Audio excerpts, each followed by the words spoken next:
Hello hello hello hello hello hello. आवाज़ थोड़ा खराब आ रहा है।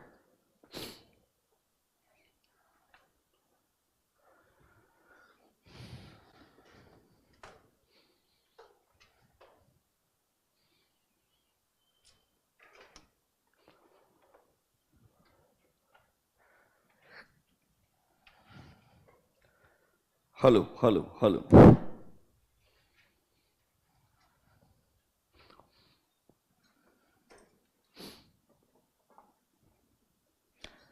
Online students, please confirm. Am I audible to you?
Hello, hello, hello. Am I audible and visible to you? Please confirm, online students. We'll get started.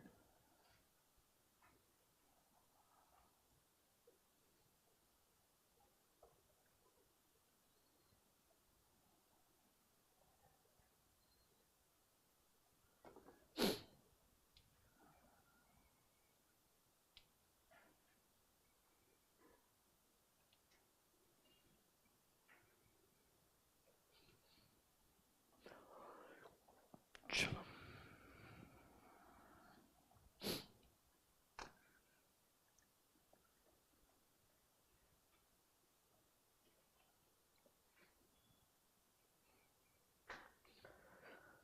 Okay.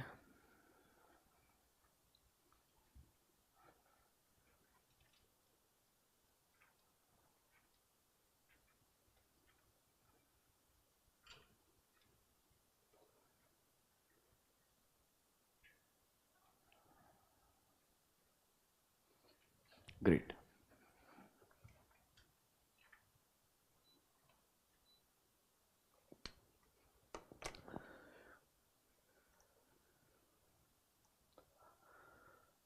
Okay. Good afternoon, everyone.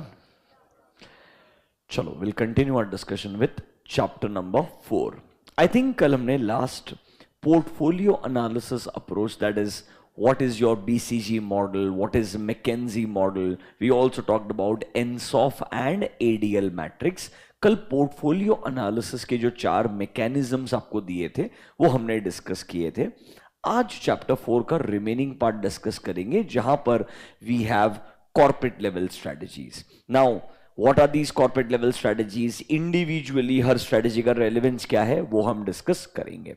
देखो, इन्होंने इस बार ना वो एक जो logical sequence होना चाहिए कि पहले आपको कॉर्पोरेट लेवल स्ट्रेटजी पढ़ाएंगे, फिर business level and then functional level, वो सीक्वेंस थोड़ा खराब कर दिया है आपके नए मॉड्यूल में. बट हम वही सीक्वेंस फॉलो कर रहे हैं, इसीलिए पहले हम कॉर्पोरेट लेवल स्ट्रेटजीज पढ़ रहे हैं. इसके बाद में हम चैप्टर नंबर 3 पे जाएंगे जहां पर आएंगे business level strategies. Functional level तो आपके सिलेबस में ऑनेस्टली अब है ही नहीं, वो एक चैप्टर को कंप्लीटली ऑलमोस्ट रिमूव कर दिया गया है स्ट्रेटेजिक मैनेजमेंट में. उसके जगह पे कुछ नए कॉन्सेप्ट्स ऐड किए हैं, वो चैप्टर 5 के अंदर है. तो आज हमारा डिस्कशन होगा कॉर्पोरेट लेवल स्ट्रेटजीज के बारे में.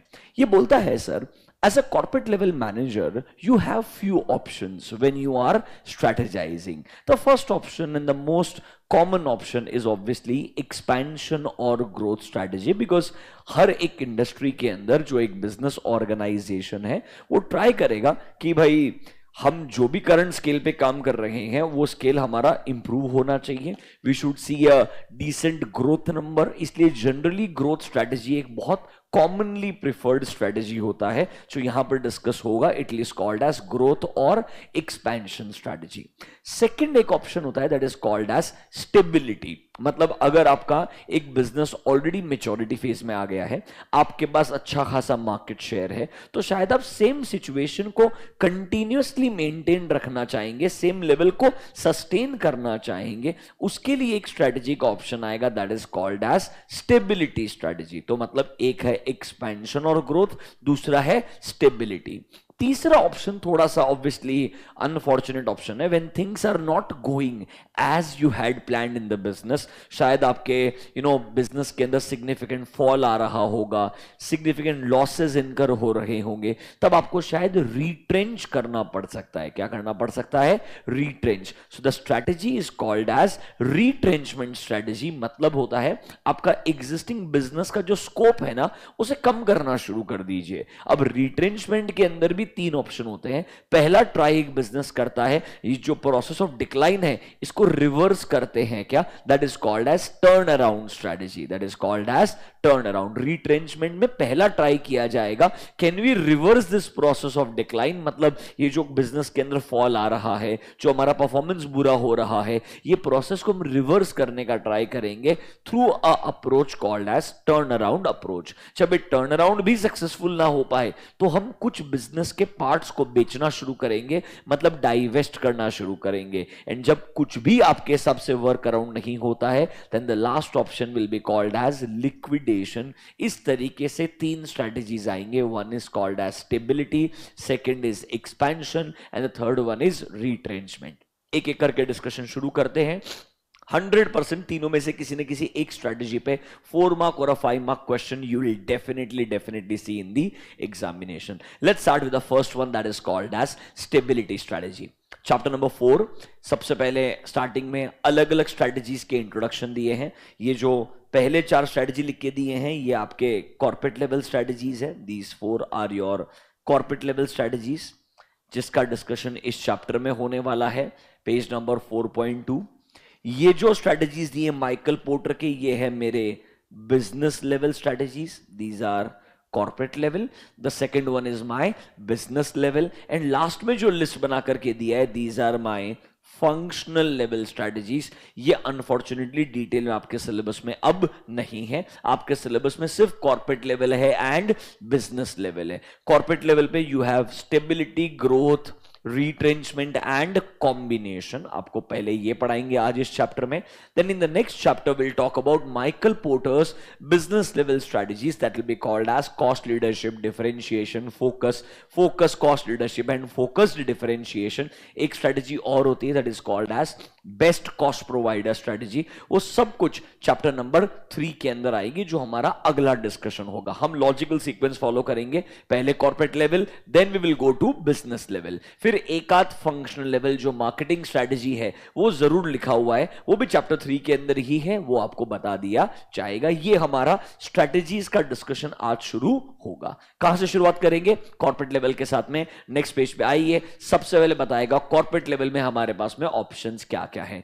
4.4 corporate level strategies. We have stability, expansion और growth, retrenchment and the last one is combination। Obviously पहला डिस्कशन करेंगे स्टेबिलिटी स्ट्रेटेजी।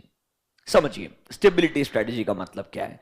ये बोलता है अगर मान लो आपका बिजनेस ऑलरेडी एक अच्छे खासे स्केल पे है, मतलब you have a good amount of market share, आप एक अच्छे प्रॉफिटेबिलिटी पे काम कर रहे हो एंड आपका जो प्रोडक्ट लाइफ साइकिल का स्टेज है, मतलब जो प्रोडक्ट्स में आप डील करते हो, वो ऑलरेडी शायद मेच्योरिटी फेज में आ रहे हैं। कहां पर आ रहे हैं? मेच्योरिटी फेज में। मतलब इंडस्ट्री में भी ऐसा बहुत ज्यादा ग्रोथ आपको नहीं दिखता है, प्लस आपके पास में एक बहुत अच्छा मार्केट शेयर है। तो आप क्या चाहोगे? अच्छा मार्केट शेयर है, इंडस्ट्री में बहुत ज्यादा ग्रोथ भी नहीं है, मतलब सेम सिचुएशन क्या होनी चाहिए? रिटेन होनी चाहिए, मेंटेन होनी चाहिए। तो आप लोग जो स्ट्रेटेजी चूज कर सकते हो that can be called as stability. तो स्टेबिलिटी में कोई मेजर बिजनेस में बदलाव नहीं लाया जाएगा, कोई मेजर इन्वेस्टमेंट्स नहीं किए जाएंगे। छोटा मोटा पैसा आप इनफ्लो के फॉर्म में जरूर ऐड कर सकते हैं, बट यहां पर कोई आपके गोल्स एंड ऑब्जेक्टिव्स को सिग्निफिकेंटली बदल देंगे।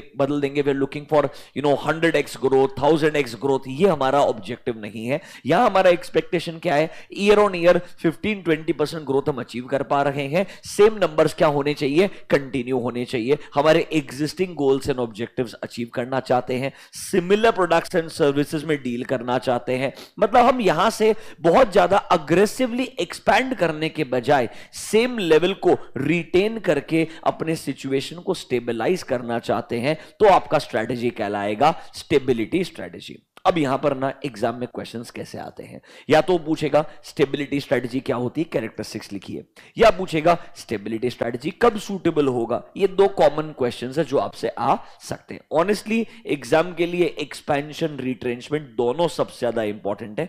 फिर भी ऑब्वियसली थोड़ा आपको स्टेबिलिटी का ओवरव्यू दे देता हूं, बट मेजर डिस्कशन आज का जो होगा वो एक्सपेंशन पे होगा एंड रिट्रेंचमेंट पे होगा। They are very very important from exam point of view. मतलब 90% से भी ज्यादा प्रोबेबिलिटी है उन दोनों में से किसी भी क्वेश्चन आएगा। फिर भी शुरुआत के लिए स्टेबिलिटी पे थोड़ा एक 5-10 मिनट का डिस्कशन करते हैं। तो सर स्टेबिलिटी के बारे में क्या क्या पता होना चाहिए, आइए पेज नंबर 4.4 पहला चीज को मार्क कीजिएगा।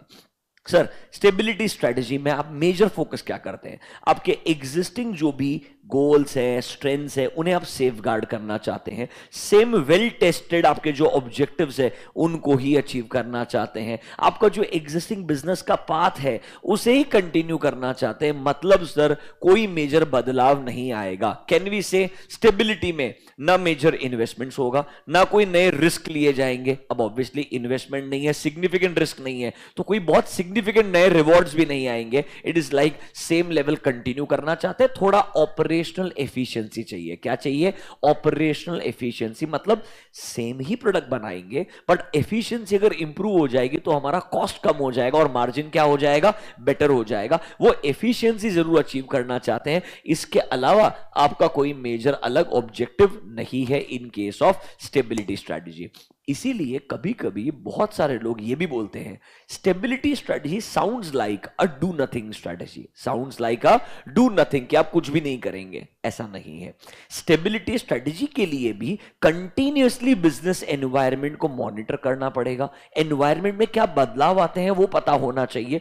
सेम पोजीशन को रिटेन करना भी एक टफ जॉब होता है। तो stability requires you evaluate and understand the business environment on a continuous basis. Whatever is there is a change in the business environment, उसको अडेप्ट करते एटलीस्ट अपना बिजनेस को थोड़ा बहुत तो बदलना पड़ता है ताकि सेम सिचुएशन क्या हो, रिटेन हो, मेंटेन हो। इसीलिए स्टेबिलिटी को डू नथिंग बोलना सही नहीं होगा। इसके लिए भी आपको एक पॉइंट मार्क करवा के दूंगा, वो आपको लिखना चाहिए। अभी के लिए पॉइंट ए बी सी को मार्क कीजिए। ये एकदम बेसिक से कैरेक्टरिस्टिक्स समझ लेंगे आप स्टेबिलिटी स्ट्रेटजी के, A B and C.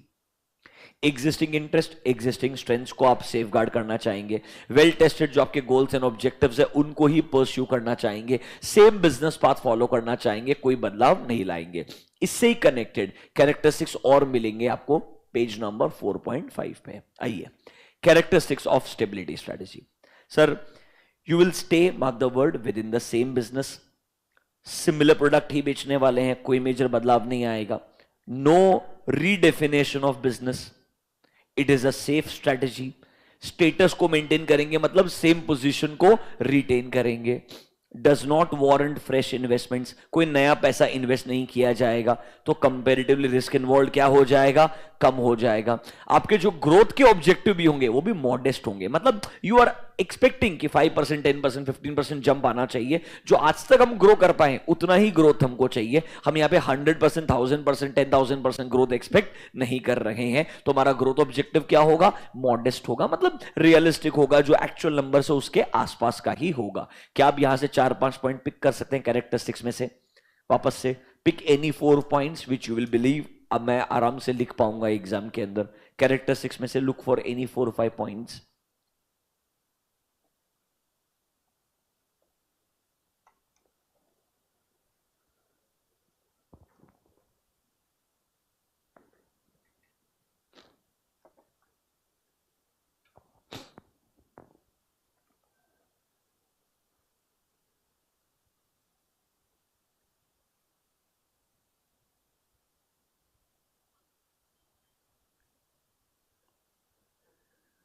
Pick किया कैरेक्टरिस्टिक्स आपने।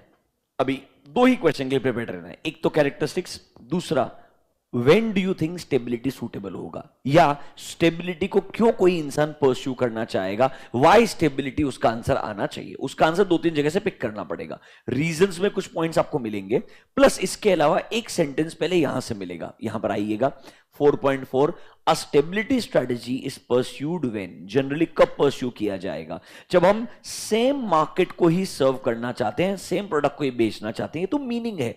अब वो रीजन देगा जब product has reached, mark the word, maturity stage, and आपके पास में क्या है, सफिशिएंट मार्केट शेयर है। पॉइंट नंबर बी को मार्क कीजिएगा, important. Product has reached the maturity stage, इसीलिए ग्रोथ एक्सपेंशन भी आपके लिए सूटेबल नहीं है, एंड आपके पास में अच्छा खासा क्या है, मार्केट शेयर है, इसलिए आप क्या चाहते हो, रिटेन करना। क्या ना इसे, it sounds like cash cow के लिए आपके लिए स्टेबिलिटी स्ट्रेटजी अच्छा होगा। याद है कल बीसीजी पढ़ाया था, कैश काउ में आपका मार्केट शेयर ज्यादा था, बढ़िया था क्या, ग्रोथ रेट कम हो गया था, तो कह रहा है वहां पर आप सेम मार्केट शेयर को रिटेन करना चाहेंगे, and you would want to continue that situation for as long as possible. तो सर यहां पर प्रोडक्ट मैच्योरिटी फेजेस में एंटर कर रहा है, एंड आपके पास अच्छा खासा मार्केट शेयर है, तो शायद आप लोग क्या परस्यू कर सकते हो, स्टेबिलिटी। ये पॉइंट नंबर बी आपको आना चाहिए, रीजंस फॉर स्टेबिलिटी के लिए। Is that clear to you? फिर ये पॉइंट नंबर सी और डी जो है ना, ये अलग ही कॉन्सेप्ट है, this can be a separate 2 mark question. वो पूछेगा स्टेबिलिटी स्ट्रेटजी क्या डू नथिंग स्ट्रेटजी है। Point number D will become a question, answer will be only point number सी।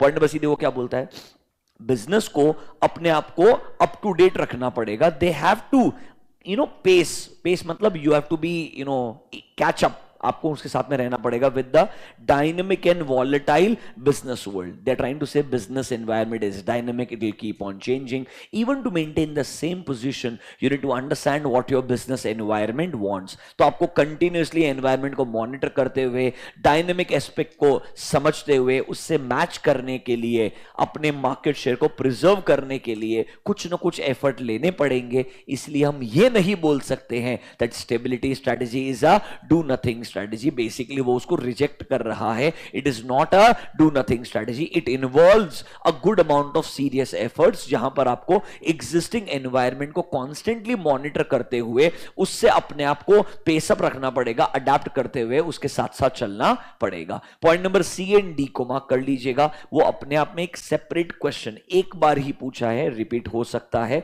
क्या स्टेबिलिटी स्ट्रेटजी एक डू नथिंग स्ट्रेटजी है? पहले बोलोगे नहीं भाई ऐसा नहीं है, फिर एक्सप्लेन करना स्टेबिलिटी स्ट्रेटजी क्या होता है, थोड़ा सा उसका मीनिंग लिख देना, थोड़ा एक दो कैरेक्टरिस्टिक्स ऐड कर देना, वो आंसर क्रिएट करने वाला बात है, but actual answer point number C के अंदर ही रहेगा। Is that clear to you?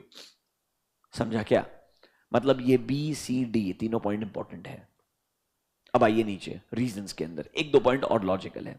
Sir can I से पॉइंट नंबर ए ऑलरेडी पढ़ लिया हमने, product has reached which stage sir, maturity stage, plus not just this, हमारे पास अच्छा खासा मार्केट शेयर भी है, इसीलिए स्टेबिलिटी फायदा है। अरे प्रोडक्ट तो मैच्योरिटी फेज में आ जाएगा, मार्केट शेयर बहुत कम है, तो स्टेबलाइज करके भी क्या फायदा होगा? कहना इसे वहां से जल्दी जल्दी निकलना चाहिए। You should divest those businesses as quickly as possible, क्योंकि आपके पास मार्केट शेयर भी क्या होगा, कम होगा। अगर अच्छा खासा मार्केट शेयर है तो ही स्टेबलाइज करके फायदा होने वाला है। इस point number A clear to you? Number B मतलब ठीक है, स्टाफ को ज्यादा कंफर्टेबल लगता है sir with the status quo, मतलब they do not like change, they are more happy, they are just comfortable with the existing. Status quo का मतलब होता है कोई बदलाव नहीं लाना, सेम सिचुएशन को क्या करना, कंटिन्यू करना, that is called as status quo, क्योंकि उसमें कोई बदलाव नहीं आएगा तो स्टाफ शायद ज्यादा कंफर्टेबल रहेगा। या sir point number D interesting है समझने के लिए, कभी कभी शायद एडवाइसेबल नहीं होगा टू एक्सपैंड, क्योंकि अगर आप एक्सपेंशन करने के लिए गए तो आपके बिजनेस के लिए वो थ्रेटनिंग हो सकता है। ये जनरली तब होता है जब एक इंडस्ट्री में टेक्नोलॉजिकल चेंजेस बहुत फास्ट हो रहे हैं और आपको लग रहा है आप अभी एक्सपेंशन करने के लिए जाओगे, ऐसे प्रोडक्ट्स बनाना शुरू कर दोगे जो शायद 1-1.5 साल में ऑब्सोलीट हो जाएंगे because of lot of technological advancements in industry. आपको बोल रहा है सेम सिचुएशन को स्टेबलाइज कर दो, अभी एक्सपेंशन के लिए मत जाओ, थोड़ा आपका बिजनेस एनवायरमेंट जो है वो शांत हो जाना चाहिए, काम डाउन हो जाना चाहिए, तब जाकर के आप एक्सपेंशन के लिए जा सकते हो। Maybe when there is lot of volatility in the business environment, बहुत बदलाव अगर आ रहा है तो अभी शायद आपके लिए एक्सपेंशन सही नहीं होगा। एक्सपेंशन के लिए आपको अदर एस्पेक्ट्स भी देखने होते हैं, इसीलिए वो बोल रहा है कभी कभी शायद एक्सपेंशन एडवाइजेबल नहीं है, तो सेकंड बेस्ट ऑप्शन क्या बचता है? स्टेबिलिटी बचता है, अगर आपके पास में अच्छा मार्केट शेयर है। ध्यान रखना इन सबके लिए कंडीशन है, if you don't have a good market share, stabilise करके कोई फायदा होने वाला नहीं है। Is this clear to you? Last point समझ लीजिएगा, एक पॉइंट नंबर ई, मेरे हिसाब से वो एमसीक्यू के लिए रेलेवेंट है। पॉइंट नंबर ई क्या बोलता है सुनिएगा। कभी कभी एक बिजनेस बहुत ज्यादा एक्सपेंशन करने के बाद में, let's say from one country they let's say migrate and then they let's say start their business in more than 10-15 countries. जरूरी नहीं है हर बिजनेस को हर कंट्री में अच्छा रिस्पॉन्स मिलेगा। It may work in certain countries, it may not work in certain countries. तो ऐसा बोलते हैं बहुत ज्यादा अग्रेसिव एक्सपेंशन के बाद में यह जरूरी होता है कि आप एक बार कंसोलिडेट कर लो। मतलब सडनली आपने 4 स्टोर से 400 स्टोर्स पे गए, जरूरी नहीं है एडिशनल 396 स्टोर्स सारे के सारे प्रॉफिटेबल रहेंगे। हो सकता है उनमें से कुछ कंप्लीटली लॉस मेकिंग स्टोर्स रहने वाले हैं। तो स्टेबलाइज जब करोगे, कंसोलिडेट करोगे, तो क्या होगा? थोड़ा सा शांत तरीके से सोचोगे, एडिशनल 396 में से क्या रिटेन करना चाहिए, क्या कंप्लीटली बंद कर देना चाहिए, ये डिसीजन आसान हो जाएगा। इसलिए बोलते हैं after rapid expansion a firm may want to stabilize and consolidate itself. मतलब एक बार शांत तरीके से अपने पोजीशन को स्टेबलाइज करके रिटेन करना चाहेगा और फिर वापस से एक्सपेंशन के लिए जा सकता है। That can be next round of expansion, but before that stabilization can become important. अभी के लिए इन रीजंस मेरे सबसे ए इंपॉर्टेंट है, पता होना चाहिए। पॉइंट नंबर बी लिख सकते हो स्टाफ वाला, एंड पॉइंट नंबर डी कभी कभी शायद एडवाइसेबल ही नहीं है एक्सपैंड करने का, तो शायद आपके पास में स्टेबिलिटी के अलावा कोई ऑप्शन नहीं बचेगा। 2 क्वेश्चंस हैं, कैरेक्टरिस्टिक्स लिखने के लिए 4 पॉइंट आने चाहिए, या why stability, when do you think stability is suitable, उसका आंसर लिखने के लिए ऊपर ये पॉइंट नंबर बी आना चाहिए, एंड नीचे रीजंस में से any 2 points should be sufficient for you. Is that clear? Your 2 minutes revise stability मेरे हिसाब से खत्म हो गया है। We can go to the next one.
ठीक है, चलो लेट्स गो टू एक्सपेंशन। मेरे हिसाब से एक्सपेंशन काफी इंपॉर्टेंट है, सुनिएगा अच्छे से। पहले आपको बेसिक एक्सपेंशन स्टेबिलिटी में डिफरेंस क्या है वो समझाता हूं, फिर हमारा पूरा डिटेल्ड डिस्कशन एक्सपेंशन पे होगा। देखो ऐसा बोल सकते हो, expansion is opposite of stability.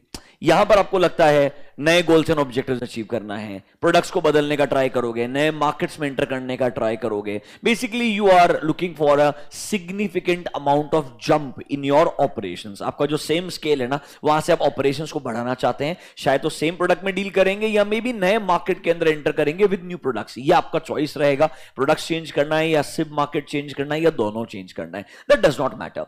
Expansion is the open ended situation and there are lot of permutation combination कि आप एक्सपेंशन को अचीव कैसे कर सकते हो। बट बॉटम लाइन क्या है, नया पैसा इन्वेस्ट होगा, there will be new risks and obviously यहां पे रिवॉर्ड्स भी आपके लिए क्या रहने वाले हैं, हाई रिवॉर्ड रहने वाले हैं, बिकॉज आप नया पैसा इन्वेस्ट करेंगे। क्या यहां पर प्रोडक्ट्स के अंदर बदलाव आएगा? हाँ, हो सकता है। क्या यहां पे मार्केट्स में बदलाव आ सकता है? यस, कंप्लीटली नया प्रोडक्ट नया मार्केट भी हो सकता है। ये एकदम ओपन एंडेड सिचुएशन है। तो कैन वी से it sounds like exactly opposite of my stability strategy. Now why expansion? तो इसका तो कोई लॉजिक नहीं है। जनरली ऐसा बोलते हैं, दुनिया में हर बिजनेस जो एग्जिस्ट करता है वो यही सोचता है हमें हमेशा एक्सपैंड करना है। मतलब whatever is your current level of operation, whatever is your current revenue levels, वहां से आप हमेशा जंप करना चाहेंगे। You would want to achieve greater market share, you would want to achieve bigger number of revenue, you would want to increase your profitability. ये normally एक expectation होता है हर बिजनेस का, इसीलिए एक्सपेंशन के लिए कोई रीजन नहीं चाहिए होता है। बाय डिफॉल्ट हर कोई एक्सपेंशन मोड में ही होता है। कब एक्सपेंशन सूटेबल नहीं होगा तब वो शायद स्टेबिलिटी या रिट्रेंचमेंट चूज कर सकता है। So stability and retrenchment are tough choices. By default choice is always your expansion और ग्रोथ। कुछ पॉइंट्स को मार्क कीजिएगा, at least basic difference between stability and expansion समझेगा, फिर हम एग्जाम पॉइंट ऑफ व्यू से डिस्कशन शुरू करेंगे। देखिए सर, एक्सपेंशन ग्रोथ में क्या हमारा बिजनेस रीडिफाइन होने वाला है? एब्सोल्युटली। क्या हमें यहां पे हमारे गोल्स एंड डायरेक्शंस बदलने पड़ सकते हैं? Yes. Will it require major new investments? Absolutely. Can I say नया मार्केट, नया टेक्नोलॉजी हमें शायद एक्सप्लोर करना पड़ सकता है? हाँ। Can I say that is why it's going to be a relatively unknown and risky path which is full of promises and pitfalls? मतलब सर यहां पर obviously higher the risk, higher the reward situation रहेगा, risk भी बहुत ज्यादा रहेगा and आपको significant rewards भी मिलेंगे। वही चीज वापस से कैरेक्टर 6 में लिखा होगा, कुछ वर्ड्स को मार्क करता हूं। Opposite of stability, risk and rewards will be high in expansion. You will renew your firm through fresh investments. फिर आप लोग अपने बिजनेस को रीडिफाइन करेंगे एंड इस स्ट्रैटेजी को क्या बोलते हैं? Highly versatile strategy. Why highly versatile? Because there is no single path for expansion. Expansion के बहुत तरीके होते हैं। यार मैं बोलूंगा सेम प्रोडक्ट ही मुझे दुनिया में बेचना है, या मैं बोलूंगा ये प्रोडक्ट मुझे इस कंट्री में बेचना है, हर कंट्री में अलग तरीके से प्रोडक्ट बेचना है। So it's a different choice for every business. The path of expansion can be different. That is why they say it's a highly versatile strategy. There is no one single path. Stability में क्या है? यही काम continue करना है, कुछ major बदलाव नहीं लेके आना है। तो क्लियर अंडरस्टैंडिंग है। एक्सपेंशन हमेशा ओपन एंडेड होता है, या मल्टीपल परम्यूटेशन कॉम्बिनेशंस पॉसिबल होंगे to achieve your goals and objectives. क्या मीनिंग ऑफ एक्सपेंशन समझा? क्या एग्जाम में एक ही क्वेश्चन आ सकता है, how is expansion different from stability? तो कहना इसे जो हमने स्टेबिलिटी के लिए 4 पॉइंट पिक किए थे कैरेक्टरिस्टिक्स के, वही ऑपोजिट तरीके से लिखने पड़ेंगे for the purpose of expansion. This can B one question, not a very common one, but हाँ 4-5 अटेम्प्ट में कोई एक आध बार आने का प्रोबेबिलिटी इसका बनता है। Is that clear to you? Difference between stability and expansion. आगे बढ़े बिफोर आई प्रोसीड, आपके लिए सिंपल समरी बनाया, पहले वो देखिएगा, वरना वेरी हाई प्रोबेबिलिटी आप ICAI ने जिस तरीके से लिखा है मस्त सुपर कंफ्यूज हो जाओगे। एंड मेरे हिसाब से कुछ गलतियां भी है, उन्होंने शायद वापस से इंप्रूव करना चाहिए मटेरियल को। पहले सब अच्छा था, फिर उन्होंने वापस से जो नया सिलेबस बनाया इधर थोड़ी गलतियां कर दी है मेरे हिसाब से। कॉन्सेप्ट सब सही में रखे हैं पर थोड़ा क्लासिफिकेशन वगैरह गलत कर दिया है। ठीक है, अभी आर्ग्यूमेंट नहीं करते हैं, जो है आपको बता देंगे, जो मेरे हिसाब से होना चाहिए वो भी आपको बता देंगे, बाकी तुम्हारे हिसाब से देख लेने का। एग्जाम में गलतियां क्या ढूंढने का जरूरत नहीं है, चुपचाप आंसर लिखने का है। सर टाइप्स ऑफ ग्रोथ और एक्सपेंशन, मतलब एक्सपेंशन ग्रोथ अचीव करने के तरीके क्या हैं?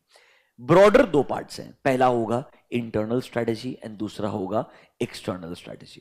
ऑब्वियसली मेजर जो डिस्कशन है वो पूरा इंटरनल के अराउंड है। ये बोलता है if you want to expand the decision can be internal, मतलब अपने existing resources, existing strengths, existing thought process, इसके बेसिस पे आप लोग एक्सपैंड और ग्रो कर सकते हो। इसीलिए वो अप्रोच कहलाता है इंटरनल अप्रोच। एक्सटर्नल मतलब आप दूसरे कंपनी को खरीदने का ट्राई करोगे, या अपने बिजनेस को किसी साथ में मर्ज करने का ट्राई करोगे, किसी से अलायंस करने का ट्राई करोगे, मतलब एक third party by default involve होगा। तो ये बोलता है उस केस में स्ट्रेटेजी क्या कहलाएगा? एक्सटर्नल कहलाएगा। जब आप किसी थर्ड पार्टी को इन्वॉल्व करते हो तो एक्सटर्नल हो जाएगा। When it is only and only your internal resources, we will say it is called as a internal strategy। ऐसा 2 ब्रॉडर बाइफर्केशन है। अब सर पहले हम डिस्कस करते हैं, टाइप्स में 2 ब्रॉडर बनाया, इंटरनल एंड एक्सटर्नल। अभी डिस्कशन किसके ऊपर होगा? सिर्फ इंटरनल पे। किस पे डिस्कशन होगा? इंटरनल। इंटरनल को 2 पार्ट में डिवाइड करके दिया है। One is called as intensification and the second one is called as diversification. एक है इंटेंसिफिकेशन, दूसरा है डाइवर्सिफिकेशन. दोनों किसका पार्ट है? इंटरनल ग्रोथ स्ट्रेटेजी का पार्ट है. दोनों किसका पार्ट है? Internal growth strategy. अब इसमें इंटेंसिफिकेशन का मतलब क्या होता है? Have you heard this word intensifying something? That means increasing the pressure. तो आप जो अभी एग्जिस्टिंग बिजनेस कर रहे हो ना, एग्जिस्टिंग जो ऑपरेशंस पे काम कर रहे हो ना, थोड़ा प्रेशर बिल्ड करके उस ऑपरेशंस को बढ़ाना चाहोगे. ये इंटेंसिफिकेशन एक तरीके से एनसॉफ मॉडल है. कौन सा मॉडल है? एनसॉफ. कल ही पढ़ाया था आपको. एनसॉफ ने 4 ऑप्शन दिए थे. क्या देखा? एनसॉफ ने बोला था या तो सेम मार्केट में सेम प्रोडक्ट बेचो, मार्केट पेनिट्रेशन. या सर सेम प्रोडक्ट को नए मार्केट में बेचो, that is called as market development. या सर सेम मार्केट में नया प्रोडक्ट बेचो, that is called as product development. Last उसने बोला था डाइवर्सिफिकेशन. वो यहां पे इग्नोर किया गया है. बिल्कुल लॉजिकल है. एनसॉफ ने बेसिकली 3 ही आपको रिकमेंडेशन दिए हैं. याद कीजिएगा, एनसॉफ का अप्रोच ग्रोथ अप्रोच था. एनसॉफ का जो स्ट्रेटजी था किसके लिए था? ग्रोथ के लिए था. अभी हम ग्रोथ डिस्कस कर रहे हैं. तो इसमें पहला जो इंटेंसिफिकेशन है that is nothing but your Ansoff model. 3 ही वर्ड्स है, market penetration, market development and product development. वापस से हम क्या डिस्कस कर रहे हैं? एक्सपेंशन. अचीव करने के 2 तरीके, इंटरनल एंड एक्सटर्नल. पहला डिस्कशन किसके ऊपर होगा? इंटरनल पे. इंटरनल में भी 2 है. एक है, अज्यूम कर लीजिए, एनसॉफ अप्रोच, जिसका हेडिंग दिया है इंटेंसिफिकेशन. इंटरनली जो हम कर रहे हैं उसका ओवरऑल स्केल को बढ़ाना, उसका ओवरऑल पेस को इंक्रीज करना. मतलब एनसॉफ ने जो बोला, सेम प्रोडक्ट को सेम मार्केट में ज्यादा बेचने का ट्राई कीजिए, सेम प्रोडक्ट को नए मार्केट में बेचने का ट्राई कीजिए, या एग्जिस्टिंग मार्केट में कोई नया प्रोडक्ट ला करके बेचने का ट्राई कीजिए. तीनों से आप ग्रोथ अचीव करेंगे. और यह हमें लगता है इंटरनली एक बिजनेस खुद से कर सकता है. इसीलिए यह इंटेंसिफिकेशन कहलाएगा. एंड किसका पार्ट है? आपके इंटरनल ग्रोथ स्ट्रेटेजी का पार्ट है. किसका पार्ट है? इंटरनल ग्रोथ स्ट्रेटेजी का. यहां तक कोई दिक्कत नहीं है. इंटरनल में इंटेंसिफिकेशन आना चाहिए, मैं डिसएग्री करता ही नहीं हूं. इंटरनल मतलब डिसीजन, रिसोर्सेस, सब कुछ ऑर्गेनाइजेशन के अंदर है. ये तीनों के तीनों डिसीजन ऑर्गेनाइजेशन खुद इंडिविजुअली ले सकता है, इंटरनली ले सकता है. इसीलिए intensification should be part of internal growth strategy. Is this clear to you? अभी तक जो बताया, पहले वो बोलता हूं, ढंग से मेरे साथ रीड कीजिएगा, मार्किंग कीजिएगा. ये मुझे इतना इंपॉर्टेंट नहीं लगता है. मेजर डिस्कशन करना होगा डाइवर्सिफिकेशन पे. Before we go there, let's quickly read this once. एक बार पढ़ के क्लोज कर देते हैं. आइए आपके मॉड्यूल्स में आइए. देखिए पॉइंट नंबर एफ, जो जो बोलता हूं एक बार रीड कीजिएगा. एक्सपेंशन स्ट्रेटेजी के 2 रूट्स हो सकते हैं. कहना इसे वो बोलता है, एक है इंटेंसिफिकेशन, दूसरा है डाइवर्सिफिकेशन. बट ये दोनों के दोनों जो है ना, ये भी इंटरनल के पार्ट है. किसके पार्ट है? इंटरनल. तो सर यहां पे आइए, types of growth, internal and external. Internal में क्या 2 ऑप्शन दिए हैं? Intensification and diversification. Overall strategy internal external. Internal में 2 ऑप्शन, इंटेंसिफिकेशन एंड डाइवर्सिफिकेशन. पहले कौन सा पढ़ाया आपको? इंटेंसिफिकेशन. ये कुछ नहीं, आपका एनसॉफ का अप्रोच है. किसका अप्रोच है? एनसॉफ का approach. Is this clear to you? पढ़िए. जब आप एक्सपैंड करते हैं थ्रू इंटेंसिफिकेशन, मतलब organization tries to grow, mark the word, internally. मतलब वो अपने एग्जिस्टिंग ऑपरेशंस को क्या करना चाहता है? इंटेंसिफाई, मतलब इंक्रीज करना चाहता है. जो मैं आज धंधा कर रहा हूं ना, जो मेरे पास रिसोर्सेज है ना, उनको ही यूज करके मैं मेरे एग्जिस्टिंग ऑपरेशंस को बढ़ाना चाहता हूं. या तो मैं सेम प्रोडक्ट सेम मार्केट में ज्यादा बेचूंगा, या सेम प्रोडक्ट किसी और मार्केट में बेचने के लिए जाऊंगा, या इस मार्केट के लिए कोई नया प्रोडक्ट ला करके बेचने का ट्राई करूंगा. सब कुछ इंटरनल डिसीजन होगा. बट मेरे को मेरा स्केल क्या करना है? बढ़ाने का है. This is called as expansion, but how?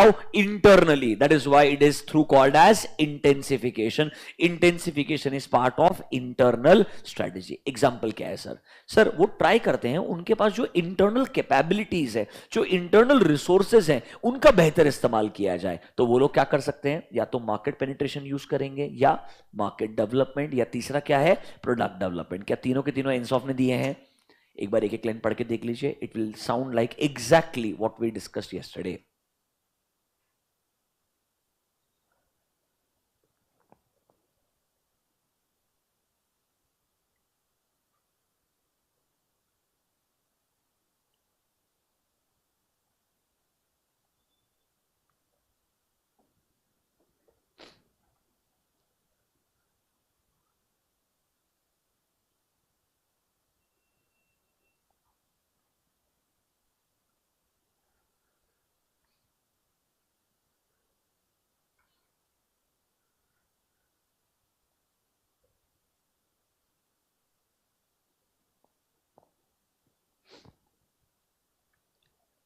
ठीक है, ग्रेट नहीं है, ऐसा अज्यूम कर लीजिएगा intensification is equals to Ansoff model. Ansoff gave us 4 options, यहां पे फोकस 3 ही चीज के ऊपर है, क्योंकि फोर्थ वाला अलग से आगे डिस्कशन होगा, that is called as diversification. Is this clear to you? चलिए आगे बढ़ते हैं। सर अभी इंटरनल में ही हमारे पास दूसरा ऑप्शन क्या है? The first one is intensification, the second one is called as diversification. सबसे पहले डाइवर्सिफिकेशन वर्ड का मतलब क्या होता है? अब जो भी एग्जिस्टिंग प्रोडक्ट्स में डील कर रहे हो, जो एग्जिस्टिंग मार्केट में डील कर रहे हो, अब इसके बियॉन्ड जाना चाहते हो, मतलब या तो आप सेम मार्केट में कुछ नया genuinely, it sounds like Ansoff, it actually sounds like Ansoff, but इन्हें लगता है इस बार आप थोड़ा शायद में भी रिसोर्सेस बाहर से भी लेके आएंगे। ऑल्दो डाइवर्सिफिकेशन में किसका पार्ट लिखा है इन्होंने? इंटरनल। मेरे हिसाब से ट्रू सेंस में डाइवर्सिफाई करने के लिए internal as well as external दोनों रिसोर्सेज हमारे लिए क्या होते हैं? इंपॉर्टेंट होते हैं। हालांकि इनके हिसाब से डाइवर्सिफिकेशन किसका पार्ट है? इंटरनल स्ट्रेटेजी का ही पार्ट है। इन्होंने बोला बाहर से कोई जरूरत नहीं पड़ेगी, पर मैं आपको बोलता हूं जब आप डिस्कस करना शुरू करेंगे, इंडिविजुअल डाइवर्सिफिकेशन के एग्जांपल्स देंगे, आपको बाहर की पार्टीज पे डिपेंडेंट रहना पड़ेगा, थोड़ा बहुत आपको ऑर्गेनाइजेशन के बियॉन्ड जाना पड़ेगा। According to me diversification is a combination of internal and external. Doesn't matter right now what is diversification and why diversification. Simple शब्दों में, जो मैं existing product services existing markets को सर्व कर रहा हूं, मैं इसके बियॉन्ड जाना चाहता हूं। Maybe new markets, maybe new products, new services, और maybe a completely new business altogether. This is called as diversification. एक बिजनेस डाइवर्सिफाई क्यों करता है? आपने सुना होगा, रिस्क को रिड्यूस करने के लिए, रिस्क को मिटिगेट करने के लिए। अगर आप एक ही प्रोडक्ट बनाते हो, उस पर हैवीली डिपेंडेंट हो, there can be new competitor in the market or there can be technological change जिसकी वजह से आपका heavy dependence अगर एक प्रोडक्ट पे है तो आपके लिए बहुत नेगेटिव इंपैक्ट आ सकता है। It's equally important, do not put all your money, do not put all your resources, do not put all your efforts only in one direction, only in one business। थोड़ा बहुत आपने अपने resources को, अपने efforts को दूसरे business में डालना चाहिए। This is called as diversification। तो सर डाइवर्सिफिकेशन एक कंपनी क्यों सोचेगा?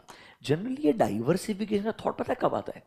जब एक कंपनी को रियलाइज हो रहा है वी हैव अनयूटिलाइज रिसोर्सेस, जब उसको लग रहा है ना मेरे बैलेंस शीट में बहुत पैसा पड़ा है, या मेरे पास में physical resources, plant and machinery पड़े होंगे, लोग पड़े होंगे जो सर सफिशिएंटली उनके पास काम ही नहीं है। I believe they are underutilised, I believe they are unutilised, I believe हमने शायद कुछ और एडिशनल चीजों को इंक्लूड करना चाहिए, तब नॉर्मली बिजनेस डाइवर्सिफाई करना चाहता है। पहला reason, we believe there are unutilized resources, let's utilize this resources, कुछ ना कुछ नया धंधा शुरू करते हैं। It can be connected to my existing business और it can be unrelated to my existing business. Subjective है, बिजनेस का डिसीजन होगा। सिमिलर बिजनेस के अराउंड ही कोई नया काम करना है या कोई नया बिजनेस ही करना है, बट अगर रिसोर्सेज अनयूटिलाइज्ड हैं, अंडर यूटिलाइज्ड हैं, तो मैं क्या करना चाहूंगा? डाइवर्सिफाई करना चाहूंगा। दूसरा रीजन, अगर मुझे लगता है कि सर ये जो बिजनेस के अंदर मैं हूं, ये प्रोडक्ट या ये सर्विस बेचने के लिए, ग्रो करने के लिए सिनर्जी का जरूरत है। किसका जरूरत है? सिनर्जी। सिनर्जी का मतलब होता है आपको दूसरे बिजनेसेस से इनडायरेक्टली थोड़ा पुश मिलता है, थोड़ा बेनिफिट मिलता है, थोड़ा फायदा मिलता है, तो हम बोलते हैं उसको सिनर्जिस्टिक बेनिफिट। क्या बोलते हैं? Synergistic benefit. That means your other services, your other products are directly indirectly helping your core products. मतलब वो इसको भी फायदा दे रहे हैं, हेल्प दे रहे हैं, तो आपको थोड़ा एक बेनिफिट मिल जाएगा, that is called as synergy benefit. इसके लिए शायद आप डाइवर्सिफाई करना चाहेंगे। आपको लगता है शायद सेम प्रोडक्ट बेचते रहेंगे तो शायद लोग एक पॉइंट के बाद में इसके एसेसरीज के लिए, इसके रिगार्डिंग एडिशनल चीजों के लिए कहीं ना कहीं और जाते रहेंगे। Why to make your target market or your customer go to another business? उसके प्रोडक्ट्स भी क्यों ना हमने इस साथ में बंडलिंग करके बेचने का ट्राई करना चाहिए। इसीलिए आप सिनर्जिस्टिक एडवांटेज को अचीव करने के लिए क्या कर सकते हैं? डाइवर्सिफाई कर सकते हैं। आइए, व्हाई डाइवर्सिफिकेशन, पहले उसके लिए 2 पॉइंट को मार्क कीजिएगा। नेक्स्ट पेज पे आइए, expansion through diversification. Mark 2-3 points. पहले point number 3, it's your definition. Diversification मतलब entry into new products, new product lines, new services, new skills का रिक्वायरमेंट रहेगा, नया टेक्नोलॉजी, नया नॉलेज, सब कुछ आपको आना चाहिए। This is called as diversification.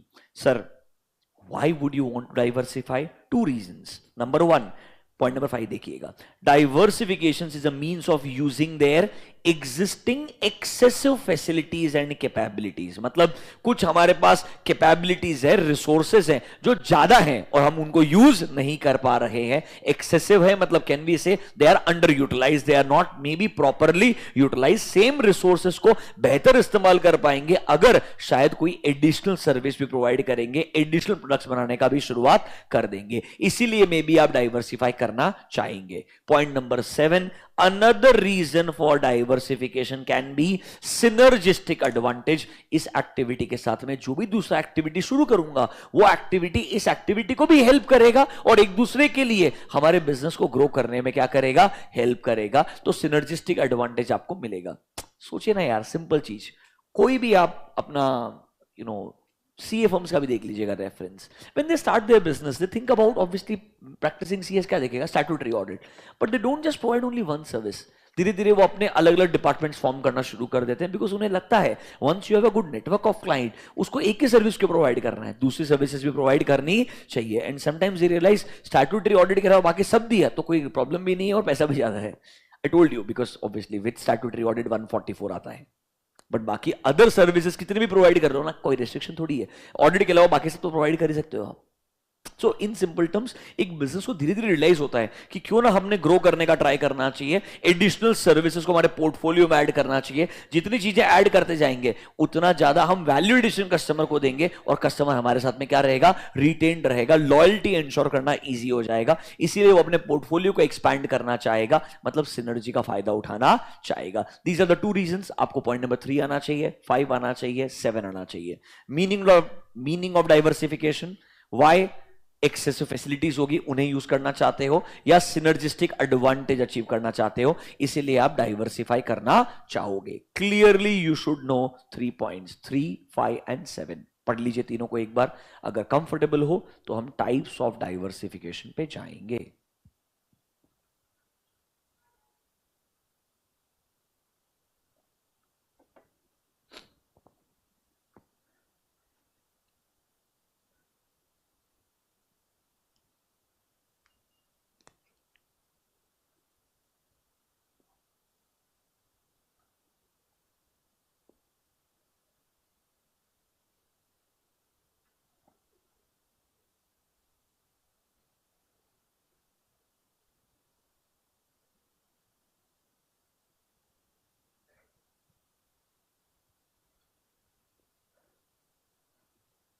अब इन्होंने आगे बढ़े, डाइवर्सिफिकेशन के टाइप्स लिखे।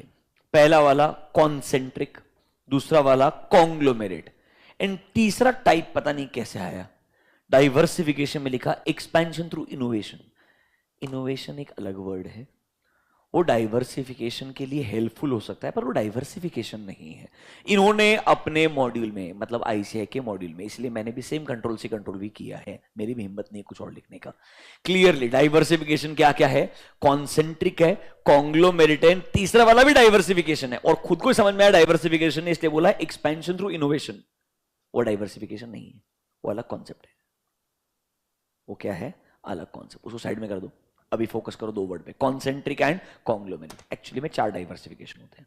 एक होता है वर्टिकल, एक होता है हॉरिजॉन्टल, तीसरा होता है concentric and the 4th one is conglomerate. इन्होंने बेसिकली पता क्या बोलना चाहिए था, डाइवर्सिफिकेशन के होते हैं 2 टाइप। एक बोलना चाहिए था रिलेटेड डाइवर्सिफिकेशन एंड दूसरा बोलना चाहिए था अनरिलेटेड डाइवर्सिफिकेशन। क्या बोलना चाहिए, रिलेटेड एंड अनरिलेटेड। अनरिलेटेड एक ही होता है कॉन्ग्लोमेरेट, रिलेटेड में 3 ऑप्शन आ सकते हैं, that is called as vertical, horizontal and concentric. उन्होंने बोला कॉन्सेंट्रिक के अंदर आप वर्टिकल हॉरिजॉन्टल डाल दीजिए, जाने दो, दिमाग मत लगाओ, आर्ग्यू मत करो।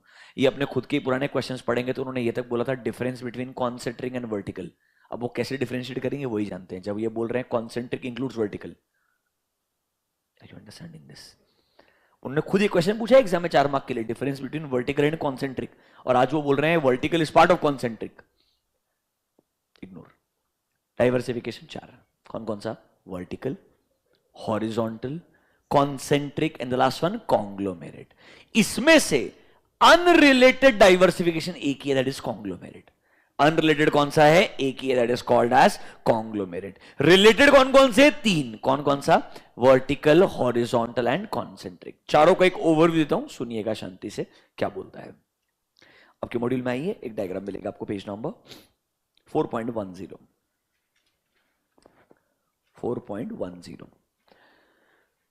Look at this is a sequence कि भाई नॉर्मली एक manufacturing company raw material and other intermediate goods procure करता है, फिर मैन्युफैक्चरिंग करता है।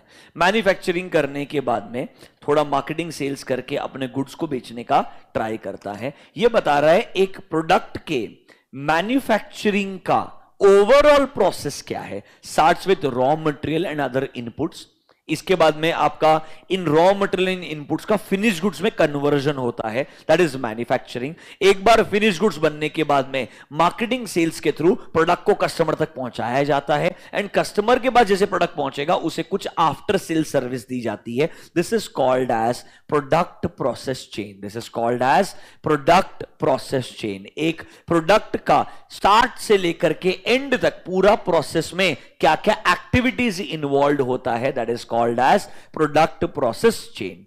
अगर मैं बोलूं आप इस चेन मतलब इस प्रोसेस के अंदर ही रहने वाले हो, आप करंटली एक मैन्युफैक्चरर हो, करंटली आप क्या हो? एक मैन्युफैक्चरर हो। अब यहां से कुछ मे बी एक कदम पीछे जाना चाहते हो या मे बी एक कदम आगे जाना चाहते हो, but you want to be in the same product process chain. This is called as vertical diversification. This is called as vertical. अभी आप क्या हो? मैन्युफैक्चरर हो।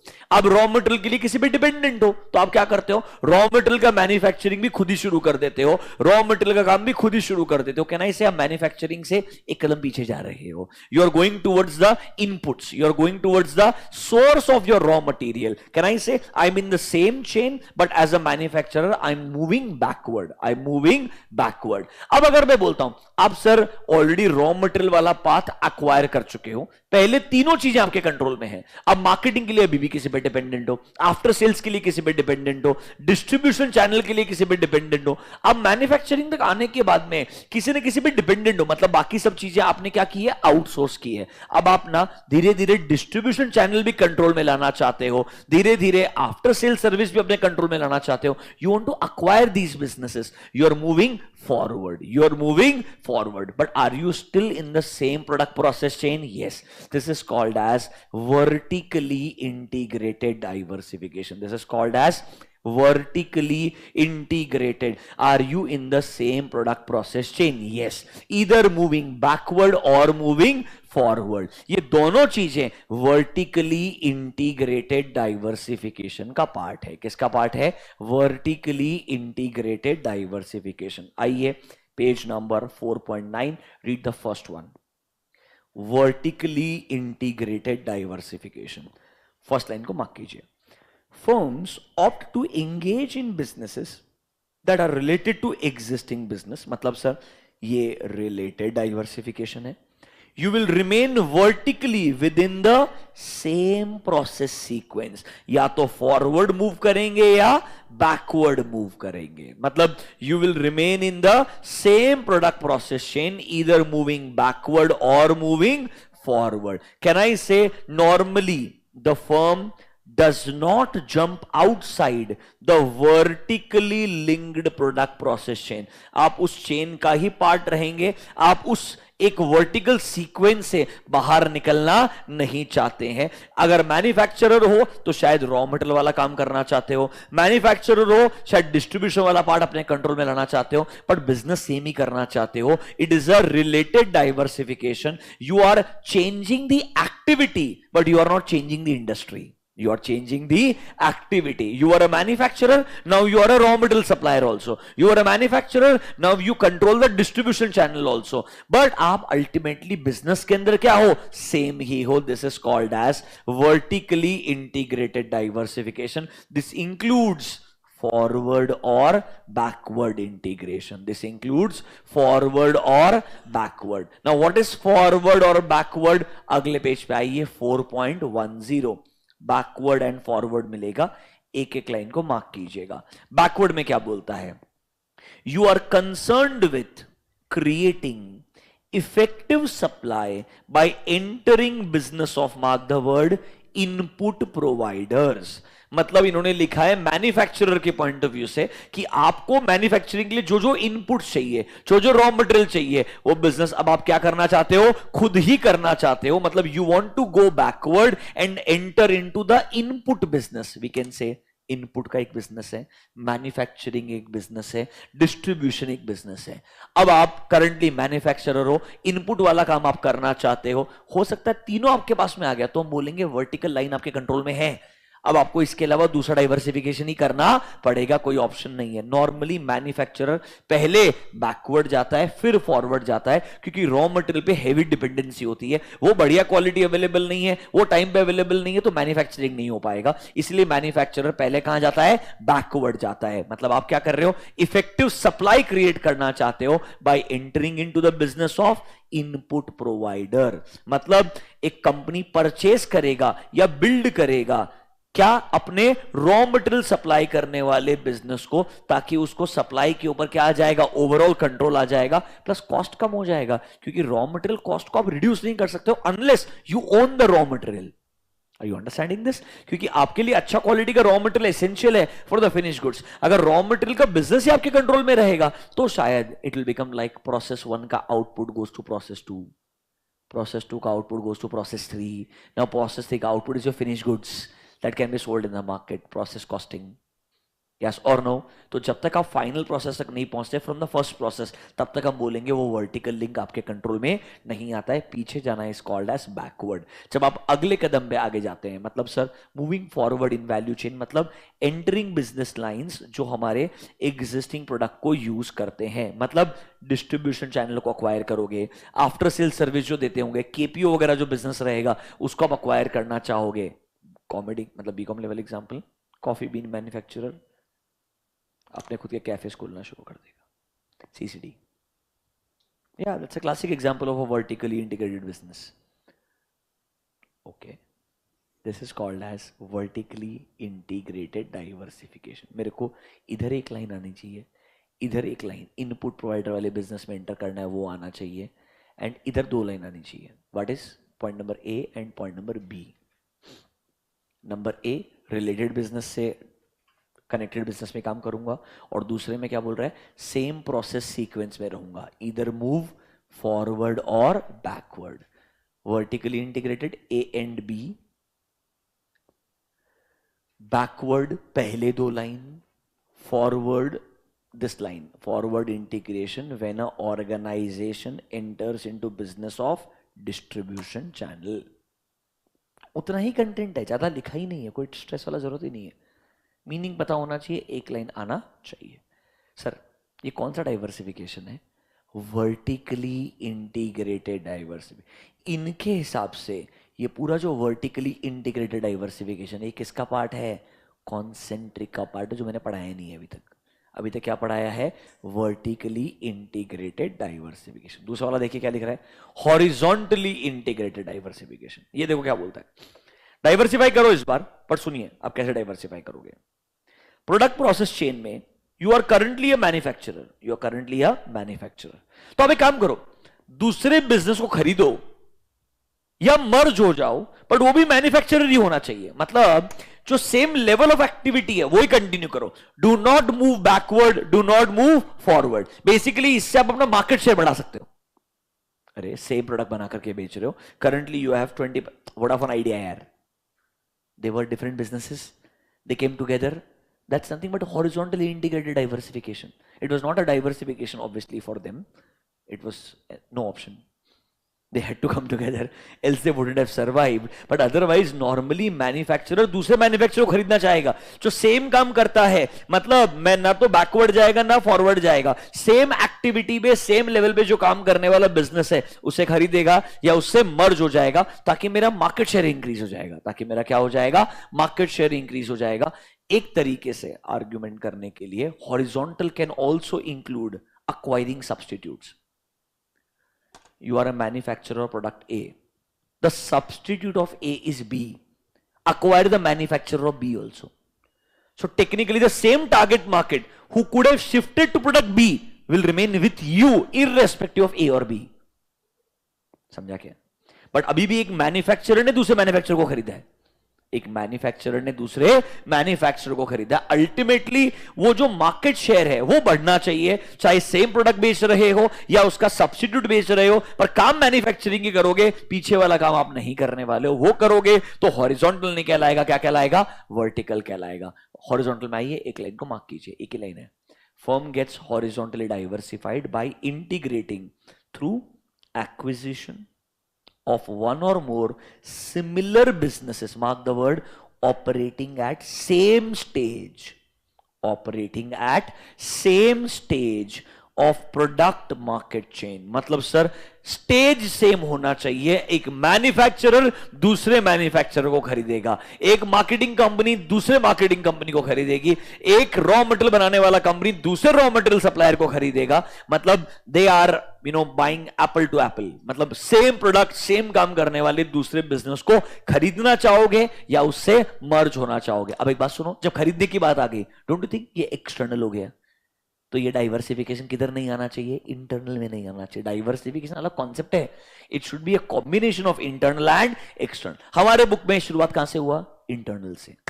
एक्सपेंशन दो तरीका, इंटरनल एंड एक्सटर्नल। हम डिस्कस क्या कर रहे हैं? इंटरनल। इंटरनल में दो option, intensification and diversification. Intensification is ends of, intensification is ends of. Diversification में इन्होंने बोला पहले दो ब्रॉडर कैटेगरी है, कौन कौन सा? Concentric and conglomerate. वो अभी तक नहीं पढ़ा है, बट कॉन्सेंट्रिक में दो चीजें आती है, that is called as vertical and horizontal. वो दोनों आपको समझ में आ गया होगा, यस और no?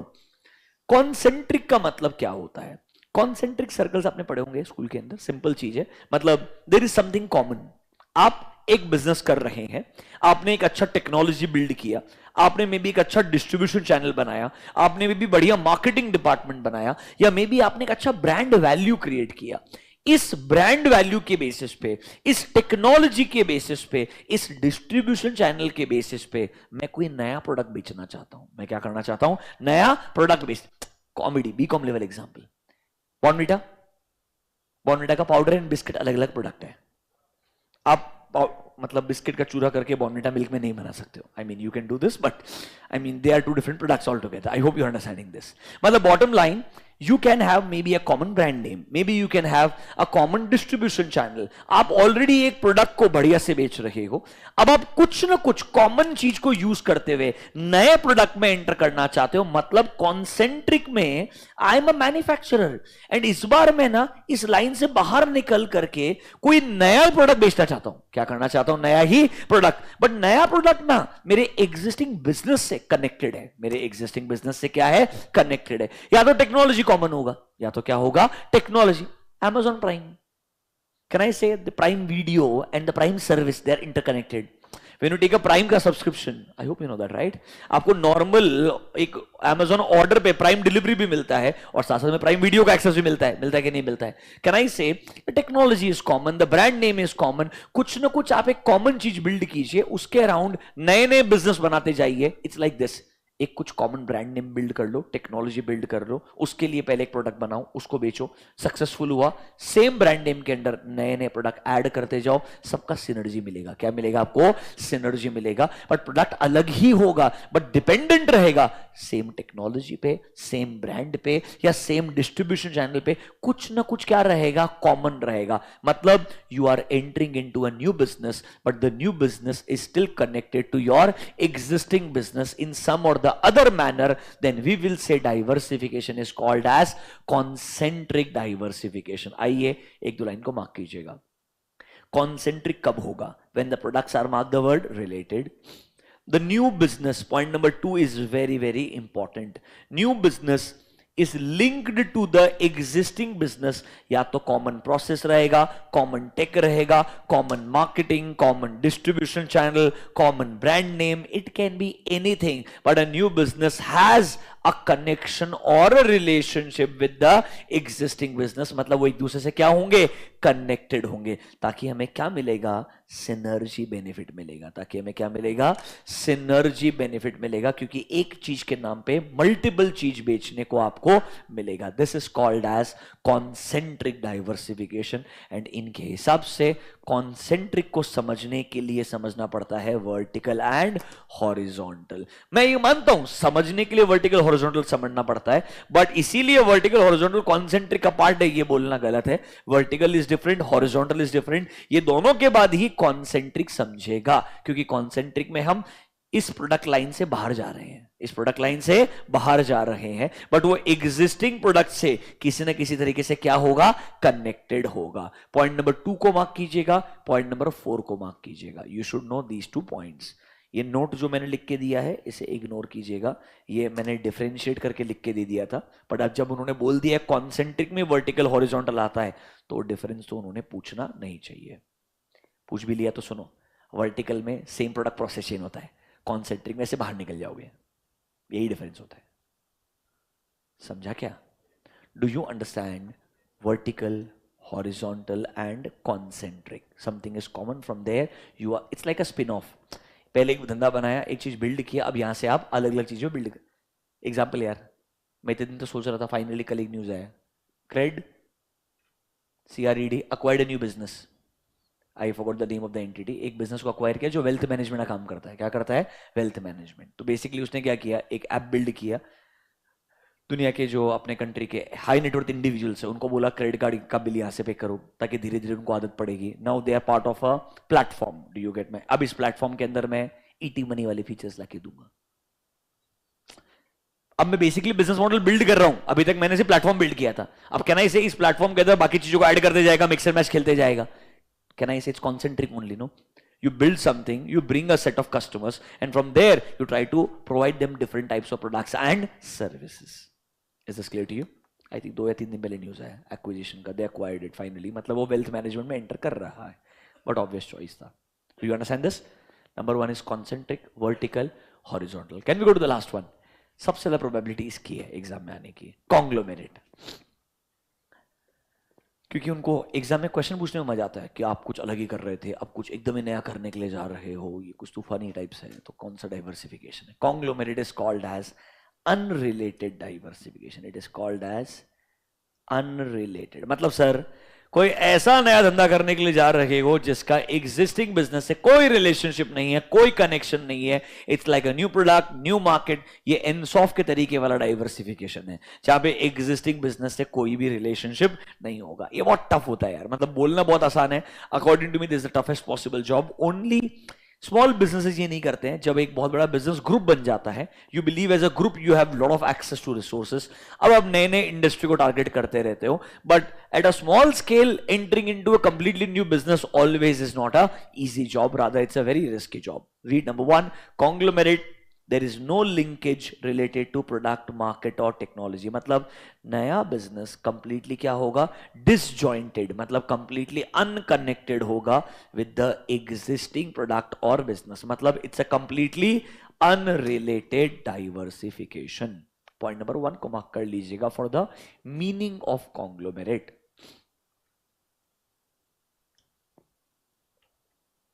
For the meaning of conglomerate,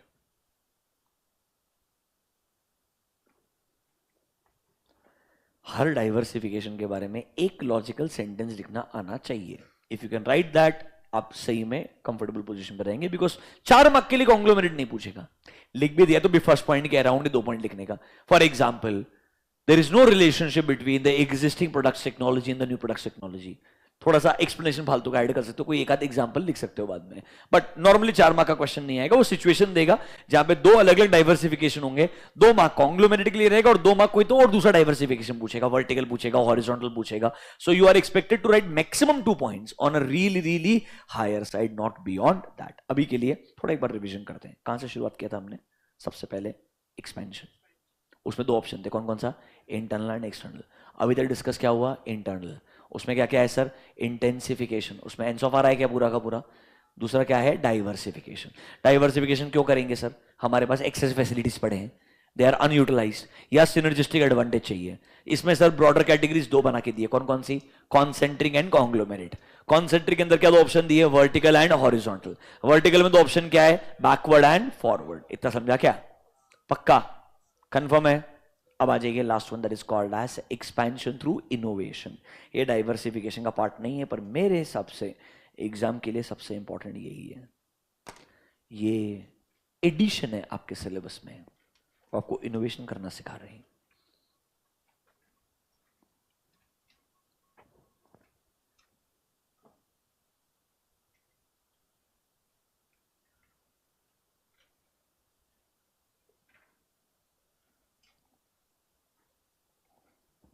चलिए, वो क्या बोलेगा? So why innovation is great. कोई ना कोई केस स्टडी रहेगा, वहां बोलेगा एक इंसान चाहता है इनोवेट करना, उसको सपोर्ट करो, इनोवेशन क्यों करना चाहिए। ये तुम्हारा केस स्टडी बेस्ड क्वेश्चन होगा। फर्स्ट लाइन को मार्क कर लीजिएगा।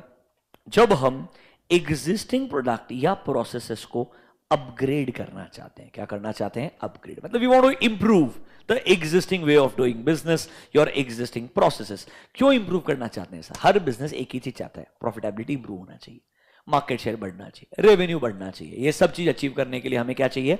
इनोवेशन चाहिए। सर इनोवेशन क्या ऑफर करेगा? In a longer run innovation will offer the following. 3 headings है, आईसीआई को पसंद आएगा। नंबर 1, वो आपको आपके बिजनेस के अलग अलग कॉम्प्लेक्स प्रॉब्लम्स को सॉल्व करने में हेल्प करेगा। एक थंब रूल याद रखना, स्टार्टअप वर्ल्ड में हमेशा बोलते हैं the starting point is find a problem and then solve the problem. तो पहला चीज है find a problem. That means your target market must be experiencing certain issues और कंसर्न्स। उन्हें आप ढूंढिए, उसको रिजॉल्व करने का ट्राई कीजिए। इनोवेशन आपको हेल्प करेगा नए तरीके ढूंढने का to solve the problems of your target customer. मतलब sir understand your customer, understand what your customer wants, understand आपके कस्टमर का आज की तारीख में प्रॉब्लम क्या है, फिर इनोवेटिव तरीके से कोई नया सोल्यूशन डेवलप कीजिए जिससे शायद वो कस्टमर को बेहतर सर्विस मिल पाएगा। तो सर इनोवेशन आपको हेल्प करेगा ये प्रॉब्लम्स को ढूंढ के उन्हें बढ़िया तरीके से, नए तरीके से सॉल्व करने के लिए। Number 1, helps to solve complex problem. एक लाइन को मार्क कीजिएगा। देखो, a business thrives to find opportunities in the existing problems. इसके लिए उसने इनोवेशन का हेल्प लेना चाहिए। इनोवेशन आपको हेल्प करेगा कॉम्प्लेक्स प्रॉब्लम्स को सॉल्व करने में, एंड ये सॉल्यूशंस कहलाएंगे कस्टमर सेंट्रिक सस्टेनेबल सॉल्यूशन। मतलब a solution thinking about the customer and it should be a sustainable solution। मतलब ये एक बार के लिए या शॉर्ट टर्म के लिए सोल्यूशन नहीं होगा, it should be a long term solution। मतलब sir look for a customer based problem, come up with a solution, and solution should be something that can work for a longer period of time, then we'll say it is a sustainable solution। Point number 1 समझा क्या? Innovation क्या offer करेगा? Complex problem को ढूंढ के solve करने में help करेगा। Is number 1 clear to you? दूसरा, can you see word increases productivity? सबसे कॉमन वर्ड होता है बीपीए, बिजनेस प्रोसेस ऑटोमेशन। हम जो धंधा कर रहे हैं, हम इनोवेट क्या करना चाहेंगे? थोड़ा बहुत टेक्नोलॉजी को यूज करना चाहेंगे, चीजों को ऑटोमेट करना चाहेंगे, ताकि हमारा एफिशिएंसी इंप्रूव होगा, कॉस्ट कम होगा, ऑपरेशंस बढ़ जाएगा, ओवरऑल हम बेटर क्वालिटी ऑफ सर्विस दे पाएंगे। इसके लिए हम क्या करना चाहेंगे? इनोवेट करना चाहेंगे। एक लाइन को मार्क कीजिएगा, इनोवेशन हेल्प्स इन सिंप्लीफिकेशन। मतलब सर आप कुछ न कुछ रिपीटेटिव टास्क को क्या कर पाएंगे? ऑटोमेट कर पाएंगे। यहां से मार्क कीजिएगा, innovation by automating repetitive task and simplifying your long chain of processes. धीरे धीरे प्रोडक्टिविटी को इंप्रूव करेगा एंड ऑर्गेनाइजेशन को बहुत फायदा होगा। एग्जाम्पल दिया है एमएस एक्सेल का, thank God. I mean that's at least 20 year old, doesn't matter. Number 1, complex problem solve कर पाओगे। दूसरा, प्रोडक्टिविटी इंप्रूव कर पाओगे। तीसरा तो खतरनाक है, इनको लगता है innovation is the best way to achieve what sir? Competitive advantage. तो पूरा स्ट्रेटेजिक मैनेजमेंट लगाने की जरूरत ही क्या थी? पूरे स्ट्रेटेजिक मैनेजमेंट का एक ही ऑब्जेक्टिव था, क्या? To achieve competitive advantage. अब इधर वो कॉम्पिटिटिव एडवांटेज का डिफाइन ही नहीं करेगा, कुछ भी लिखेगा। देखो, number 1, sir being ahead in competition is a need. Okay sir, an interesting concept about innovation is, first line है, faster a business innovates farther it goes from its competitors reach. जितना जल्दी इनोवेट करोगे तो तुम competitor से आगे जाते जाओगे, वो आपको कैचअप नहीं कर पाएगा। समझा क्या? Next, innovative product less marketing का रिक्वायरमेंट रहेगा, क्योंकि सर इतना वैल्यू क्रिएशन मिलेगा कि आपको मार्केटिंग करने की जरूरत ही नहीं पड़ेगी। क्या पता क्या लिख रहा है, ऑथर भी शायद नींद में था रात को, उसने बोला खत कंप्लीट तो करना पड़ेगा आंसर। जाने दीजिए। Do you understand this? 3 point please, तीनों के बारे में एक एक सेंटेंस चाहिए, ये सबसे इंपॉर्टेंट है मेरे सबसे। इनोवेशन बहुत इंपॉर्टेंट है एग्जाम के लिए, मार्क कर लीजिएगा। Definition, it offers 3 things. Number 1, helps to solve complex problems, helps in improving your productivity and helps you to achieve competitive advantage. पढ़ लीजिए। think like a 4 mark question and think कि मैं sentence क्या लिखेगा, 3 heading के साथ में एक एक सेंटेंस क्या लिखेगा, 2 मिनट के लिए सोच लीजिए। फिर हम जाएंगे एक्सटर्नल स्ट्रेटजीज पे।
Done, let's go next. देखिए, इन आवर डिस्कशन मेरे हिसाब से जो आपके इंटरनल ग्रोथ स्ट्रेटजीज थे, इंटेंसिफिकेशन, डाइवर्सिफिकेशन, पूरा कंप्लीट हो गया है। Will go now to the external part. अब एक्सटर्नल को भी इन्होंने 2 पार्ट में डिवाइड किया है। पहला वाला is called as mergers and acquisition and the second one is called as strategic alliance. Merger and acquisition useless है from exam point of view, फिर भी आपको बता देंगे, कुछ ग्रेट आंसर नहीं है, बट एग्जाम के लिए अच्छा जो है वो ज्यादा जो कॉमनली पूछा जाता है वो स्ट्रेटेजिक अलायंस है। यहां पर ये बोलता है इस बार आप डाइवर्सिफाई करने के बारे में सोचेंगे, बट आप क्लियर है इंटरनली आप खुद से ये काम नहीं कर पाएंगे, you need third parties. Either you can acquire a business or you can merge your business with another business. Can I say basic merger and acquisition सुना होगा आपने। इनके हिसाब से जब एक्विजिशन होता है तो फोर्सफुली होता है, एक बड़ा कंपनी छोटे कंपनी जबरदस्ती खरीदता है, जबरदस्ती नहीं, सामने वालों को बेचना होगा यार। It is also possible. I hope you understand this. I'm getting a good valuation. I may want to sell it off and exit. It's a choice. But इनके हिसाब से acquisition जबरदस्ती होता है जब आपको लगता है एक बड़ा stronger organization छोटे entity को जबरदस्ती acquire करने का try कर रहा है। Merger मतलब two equal level of entities they want to come together. वो बोलेंगे अब individually काम नहीं करेंगे, हमारा existing धंधा ही बंद कर देंगे, साथ में आगे नया entity form करेंगे और फिर business continue करेंगे। That is called as merger. I'm sure accounts में आपको दोनों merger acquisition पढ़ाया होगा। इन्होंने यहां पे 4 टाइप्स दिए हैं। कौन कौन से? सेम वही जो डाइवर्सिफिकेशन वाले हैं, क्योंकि डाइवर्सिफिकेशन अचीव करने के लिए एमएनए यूज करना ही पड़ता है। यू कैन गो फॉर इधर vertical merger, you can go for horizontal, you can go for concentric का इधर फैंसी नाम है, को जेनरिक, सेम ही चीज है। And the last one is called as conglomerate. जो सेम 4 डाइवर्सिफिकेशन के टाइप्स थे वही 4 टाइप्स है for your merger and acquisition. आइए एक एक लाइन को रीड कीजिए, मस्त उड़ा दीजिए, टाइम पास है। एक्सटर्नल ग्रोथ स्ट्रेटजी, सबसे पहले आएगा expansion through mergers and acquisitions. एक एक लाइन को मार्क करवाता हूं, रीड करके क्लोज कीजिएगा। Merger, some organizer will prefer merger, very nice. Point number B में डेफिनेशन है when 2 or more companies come together to expand their business operation, generally ये एक फ्रेंडली टर्म्स में दोनों कंपनी साथ में आके काम करना चाहेंगे। एग्जिस्टिंग धंधा खत्म हो जाएगा, नया एंटिटी फॉर्म होगा, सारे एसेट्स ट्रांसफर होंगे और सारा बिजनेस अब यहां से कंबाइंड बिजनेस एक नए नाम पे कंटिन्यू किया जाएगा। That is called as merger. एकदम लॉजिकल है, ऐसा होता है, बेसिक टाइम पास। क्लियर है? एक्विजिशन इनके सबसे प्रॉब्लमेटिक है। When one organization takes over the other organization. Sir it happens during recession in an economy और during declining profit margins. Sir ये अनफ्रेंडली मैनर में होता है, ऐसा कोई जरूरी नहीं। Do you understand the definition? नहीं चाहिए. Types of merger and acquisition same है, हॉरिजॉन्टल वर्टिकल. वर्टिकल में वही दोनों आएंगे, बैकवर्ड एंड फॉरवर्ड. थर्ड वाला कॉन्सेंट्रिक की जगह नाम क्या है? कोजेनेरिक. और लास्ट वाला कॉन्ग्लोमेरेट. चाहिए तो मार्क करके खत्म कर दीजिए. Conglomerate completely unrelated. अरे बराबर है कि नहीं है? No linkage with your existing product technology. Can I say concentric के अंदर new business will be connected to my existing business. Cogeneric में देखिए, टू और more entities are associated in some or the other manner. They may have common technology, common processes, common market. Can I say same definition है. This is your co-generic but similar to concentric. This is your conglomerate, similar to that conglomerate. Similarly पीछे रहेगा vertical and horizontal. It is a merger with direct competitor. आप manufacturer हो, दूसरा आदमी भी same चीज manufacturing करता है, उसके साथ में मर्ज कर लो. This is called as horizontal merger. Vertical is जब आपको लगता है एक बड़ा रॉ मटेरियल सप्लाई करने वाला बिजनेस है और एक बड़ा मैन्युफैक्चरर है, वो साथ में आके काम करना चाहते हैं इन अ न्यू बिजनेस. जनरली नहीं होता है, नॉर्मली यहां पे एक्विजिशन होगा रादर देना मर्जर. अब मैन्युफैक्चरर में acquire the raw material supplier, या रॉ मटेरियल सप्लायर बहुत बड़ा रहेगा, मैन्युफैक्चरर को खरीद सकता है. That is possible, but this is called as vertical merger और acquisition. Vertical can be both backward और फॉरवर्ड. कुछ अलग पढ़ने का जरूरत नहीं है, ऊपर का डाइवर्सिफिकेशन पढ़ के आए, सेम आंसर इधर लिख देने का. समझा क्या? Can we go to the next one? ये इंपॉर्टेंट है. Expansion through strategic alliance. Mark कीजिएगा SQ. अच्छे क्वेश्चन पूछे गए हैं, बहुत बार रिपीट होंगे. ICI likes this. देखो क्या बोलता है, व्हाट इज स्ट्रेटेजिक अलायंस. पहले समझो, strategic alliance is not merger.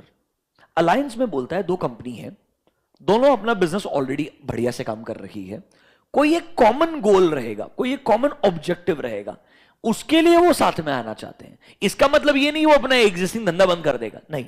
their existing business will continue for a common project. They may be forming a JV, they may be forming a JV, या may be common project के लिए वो एक entity भी form करेंगे जहां पे दोनों के पास में इक्विटी रहेगा. डिवीजन कैसा होगा सब्जेक्टिव है, पर दोनों एग्जिस्टिंग बिजनेस जो है वो बंद नहीं करने वाले हैं, अपना एग्जिस्टिंग बिजनेस कंटिन्यू करेंगे. उन्हें बस लगता है कोई ऑब्जेक्टिव अचीव करने के लिए दोनों को साथ में ही आना पड़ेगा, इंडिविजुअली वो ऑब्जेक्टिव अचीव नहीं हो सकता है. तो आप क्या फॉर्म कर लेंगे? Strategic alliance. जनरली तब फॉर्म होता है जब एक ग्लोबल कंपनी है, बाहर का कंपनी रहेगा, उसे लगता है एक दूसरे कंट्री में एंटर करना आसान नहीं है. Like entering into Chinese market is not easy. तो हम क्या करेंगे? ब्रांड नेम, मैन्युफैक्चरिंग सब कुछ हमारा बाहर हो सकता है, but for entering into China we may form a alliance with a local company. Starbucks indirectly forming alliance with Tatas. मतलब इन सिंपल टर्म्स अभी अलायंस फॉर्म करते हैं अगर आपको लगता है दूसरे एक कंट्री में पॉलिटिकली एंटर करना मुश्किल है या इकोनॉमिक कंडीशन को समझना थोड़ा मुश्किल होगा, तो हमें लगता है दो एंटिटीज कुछ कॉमन ऑब्जेक्टिव के लिए साथ में आके काम कर सकती है. That is called as strategic alliance. एक लाइन को मार्क कीजिएगा. Number 1, it is a relationship between two और मोर बिजनेसेस, जिससे वो लोग अपने स्ट्रेटेजिक ऑब्जेक्टिव को अचीव करने का ट्राई करेंगे साथ में आके, जो वो लोग इंडिविजुअली अचीव नहीं कर सकते हैं. मतलब इट्स अ ऑब्जेक्टिव जो आपको लगता है कॉमनली ही साथ में आके अचीव होगा, इंडिपेंडेंटली हमारा बिजनेस चलते रहेगा, उसे कोई इंपैक्ट नहीं आएगा. Point number B, the strategic partners will maintain their status as independent and separate entities. अगर वो कंप्लीटली धंधा बंद करके साथ में आ जाते तो ये अलायंस नहीं मर्जर हो जाता. क्या हो जाता? मर्जर. अलायंस का मतलब है एग्जिस्टिंग बिजनेस इंडिपेंडेंटली चलते जाएगा, कोई एक कॉमन गोल के लिए हम साथ में आके काम करना चाहेंगे. I give this example earlier also. TVS and BMW came together for a bike, कि हम इंडिया के मार्केट के लिए एक बाइक बनाएंगे, साथ में आके बेचने का ट्राई करेंगे, हमारा ब्रांड वैल्यू इंपॉर्टेंट है, तुम्हारा में भी मैन्युफैक्चरिंग एस्पेक्ट्स काम में आएगा. मतलब it's a clear cut alliance जहां पर हमको लगता है दोनों इंडिविजुअली बिजनेस रन करते जाएंगे, कोई एक कॉमन गोल के लिए साथ में आके काम करेंगे, ताकि सर इस पार्टनरशिप का बेनिफिट दोनों को मिलेगा. Point number A and B is the meaning of alliance. पढ़ लीजिए ए एंड बी को.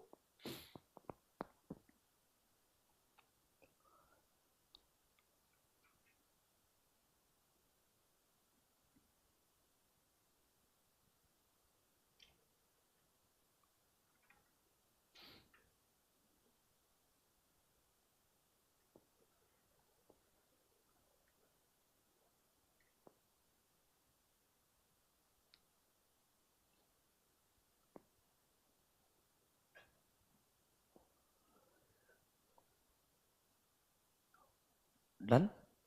अब सर फायदा क्या है स्ट्रेटेजिक अलायंस का एंड लिमिटेशंस क्या है? Advantages are very very important from exam point of view. Number one, organisational advantages. 4 heading है, चारों हेडिंग के साथ में एक एक सेंटेंस आना चाहिए. सर कभी कभी एक बात सोचिए ना, there can be a foreign entity जिसका हमारे कंट्री के अंदर लोगों को नॉलेज ही नहीं रहेगा, बट अगर वो फॉरेन कंट्री, लेट्स से बाहर की कोई कंट्री का एंटिटी रहेगा, वो इंडिया में एक रेप्यूटेड एंटिटी के साथ में आके अलायंस करता है, कहना इसे उनका क्रेडिबिलिटी हमारे कंट्री में बढ़ जाएगा. Plus at the same time हमारा जो यहाँ पे लोकल प्लेयर रहेगा उसका क्रेडिबिलिटी उनकी कंट्री में बढ़ जाएगा. सो एक तरीके से अलायंस एक दूसरे, दोनों ऑर्गेनाइजेशन एक दूसरे को थोड़ा सा क्रेडिबिलिटी बिल्डिंग में हेल्प करते हैं, साथ में आकर के कॉमन गोल्स एंड ऑब्जेक्टिव्स को अचीव करने में हेल्प करते हैं. They will learn necessary skills and learn necessary capabilities from each other. दोनों एक दूसरे से नए स्किल्स सीखेंगे, कैपेबिलिटी सीखेंगे. एंड नंबर 4, अगर आपका पार्टनर वेल नोन है, रेस्पेक्टेड है, तो इससे पूरे अलायंस को क्रेडिबिलिटी मिलेगा, लेजिटिमेसी ऐड हो जाएगा. People will really like the alliance and overall आप दोनों को फायदा मिलेगा. ए एंड डी ऑर्गेनाइजेशन में 2 चीज को मार्क कर सकते हो. ये ऑर्गेनाइजेशन लेवल पे एट ओवरऑल लेवल क्या फायदा होगा वो लिख रहा है. दूसरा, इकोनॉमिक एडवांटेज. मतलब सर अब वो नंबर्स का बात करेगा, कैन आई से साथ में आओगे, एक में भी टेक्नोलॉजी के लिए बहुत बढ़िया रहेगा, कोई में भी मार्केटिंग टर्म्स के अंदर बहुत अच्छा रहेगा, other partner can be good with operations. तो बेसिकली साथ में जब आएंगे इकोनॉमीज ऑफ स्केल अचीव कर पाएंगे, दोनों का मार्केट शेयर साथ में आएगा कंबाइंड, तो शायद दोनों को एक साथ में बड़ा क्वांटिटी कम प्राइस में बढ़िया से मैन्युफैक्चर करने को मिलेगा. तो ओवरऑल इकोनॉमिक एडवांटेजेस आएंगे, मतलब आपका mark the word cost reduce होगा, थोड़ा रिस्क डिस्ट्रीब्यूट हो जाएगा बिटवीन द पार्टनर्स. तो हम बोलेंगे आप इकोनॉमीज ऑफ स्केल अच्छे से अचीव कर पाएंगे. इकोनॉमीज ऑफ स्केल अचीव कर पाएंगे मतलब मार्जिन इंप्रूव हो जाएंगे, आपका manufacturing cost will come down, your numbers will go up and your margin will expand. Is point number 2 clear to you. तीसरा, स्ट्रैटेजिक. आपको लगता है इंडिविजुअल लड़ाई करके कोई फायदा नहीं है, there is a common market, उसके लिए कॉमनली साथ में आके हमने बिजनेस करना चाहिए तो फायदा होगा. तो it's better that you cooperate instead of compete. मतलब सर साथ में आके एक दूसरे को आप कॉम्पिटिटिव एडवांटेज इजीली क्रिएट कर सकते हैं. अगर इंडिविजुअली एक नए मार्केट में एंटर करके फाइट करते जाएंगे, शायद आपके लिए बिजनेस करना पॉसिबल नहीं होगा. सो आप इंडिविजुअली अपना बिजनेस कंटिन्यू करते जाएंगे, एक कंट्री के लिए मे बी आपको लगता है साथ में आकर के बिजनेस साथ में रन करना बेटर हो जाएगा. So you may form a strategic purpose के लिए अलायंस, कि भाई स्ट्रेटेजिकली इस सिचुएशन में साथ में आके काम करना बेटर है रादर देन फाइटिंग इंडिपेंडेंटली. इस number 3 clear to you. Last वाला, पॉलिटिकल. कभी कभी आपको लगता है, एक लाइन को मार्क कर लीजिएगा, alliance formed with, mark the word, local foreign business to gain entry into foreign markets because of local restrictions. या कोई एक ऐसा इंसान या एंटिटी के साथ आप पार्टनरशिप करना चाहेंगे जो पॉलिटिकली क्या है, इन्फ्लुएंशियल है, तो आपके लिए उस कंट्री में स्ट्रेटेजीज डिसाइड करना, लॉज एंड रेगुलेशंस को थोड़ा बहुत कंट्रोल करना पॉसिबल हो जाएगा if you have the right set of strategic partner along with you. Is point number D clear to you. समझा क्या? बस हो गया advantages. You should know organization level पे फायदा है, कॉस्ट तो रिड्यूस होगा ही, इकोनॉमिक टर्म्स में फायदा है, स्ट्रेटेजिकली कभी कभी कंपीट करके फायदा ही नहीं होगा, साथ में आके काम करना पड़ेगा. और कभी कभी आपको लगता है कि अगर पॉलिटिकल एनवायरनमेंट एक कंट्री का ऐसा है कि हमें वहां के लोकल इंसान का सपोर्ट लगेगा उस कंट्री में सर्वाइव करने के लिए, तो शायद आपके लिए अलायंस बेहतर होगा. डिसएडवांटेजेस क्या है BCom level? Number 1, sharing of resources and profit. Obviously sir generally alliances होंगे, ट्रेड सीक्रेट्स इन्वॉल्व हो जाएंगे एंड ट्रेड सीक्रेट्स में come out in public. Normally non compete agreements, ऐसे एग्रीमेंट साइन होते हैं, बट स्टिल वो बोलता है अग्रीमेंट एग्जीक्यूट कितने भी कर लो, इंसान को फॉलो करना है कि नहीं करना है वो इंसान के ऊपर होता है. फिर सर आपने अलायंस किया है तो एक तरीके से नया कॉम्पिटिटर आपने क्रिएट कर लिया है जिस दिन अलायंस खत्म होगा.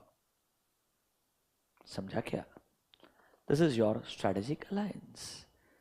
This marks the end of your external growth strategy. External में मर्जर एक्विजिशन, अलायंस के 4 एडवांटेजेस एंड 2-3 डिसएडवांटेजेस. अभी गुड.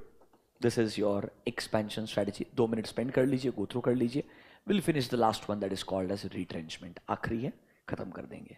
फिर कुछ 2-3 क्वेश्चंस देखते हैं आईसीआई के फ्रॉम दिस चैप्टर.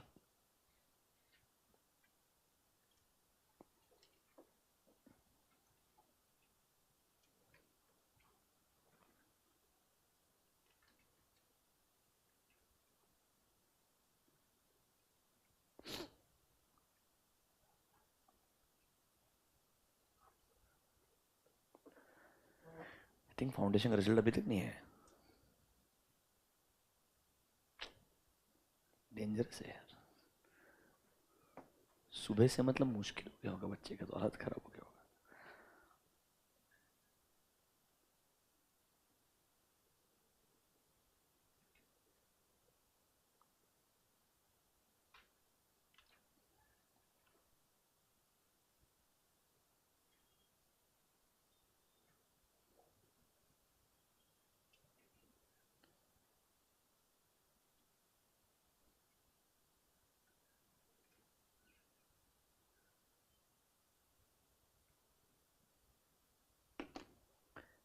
बच्चे को तो रात को ही नींद नहीं आई होगी कल।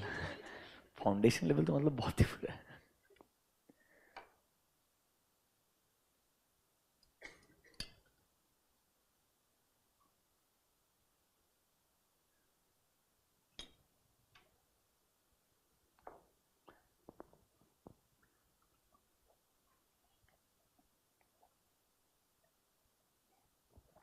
ये तो जरूर है। I believe that ICI should understand one thing,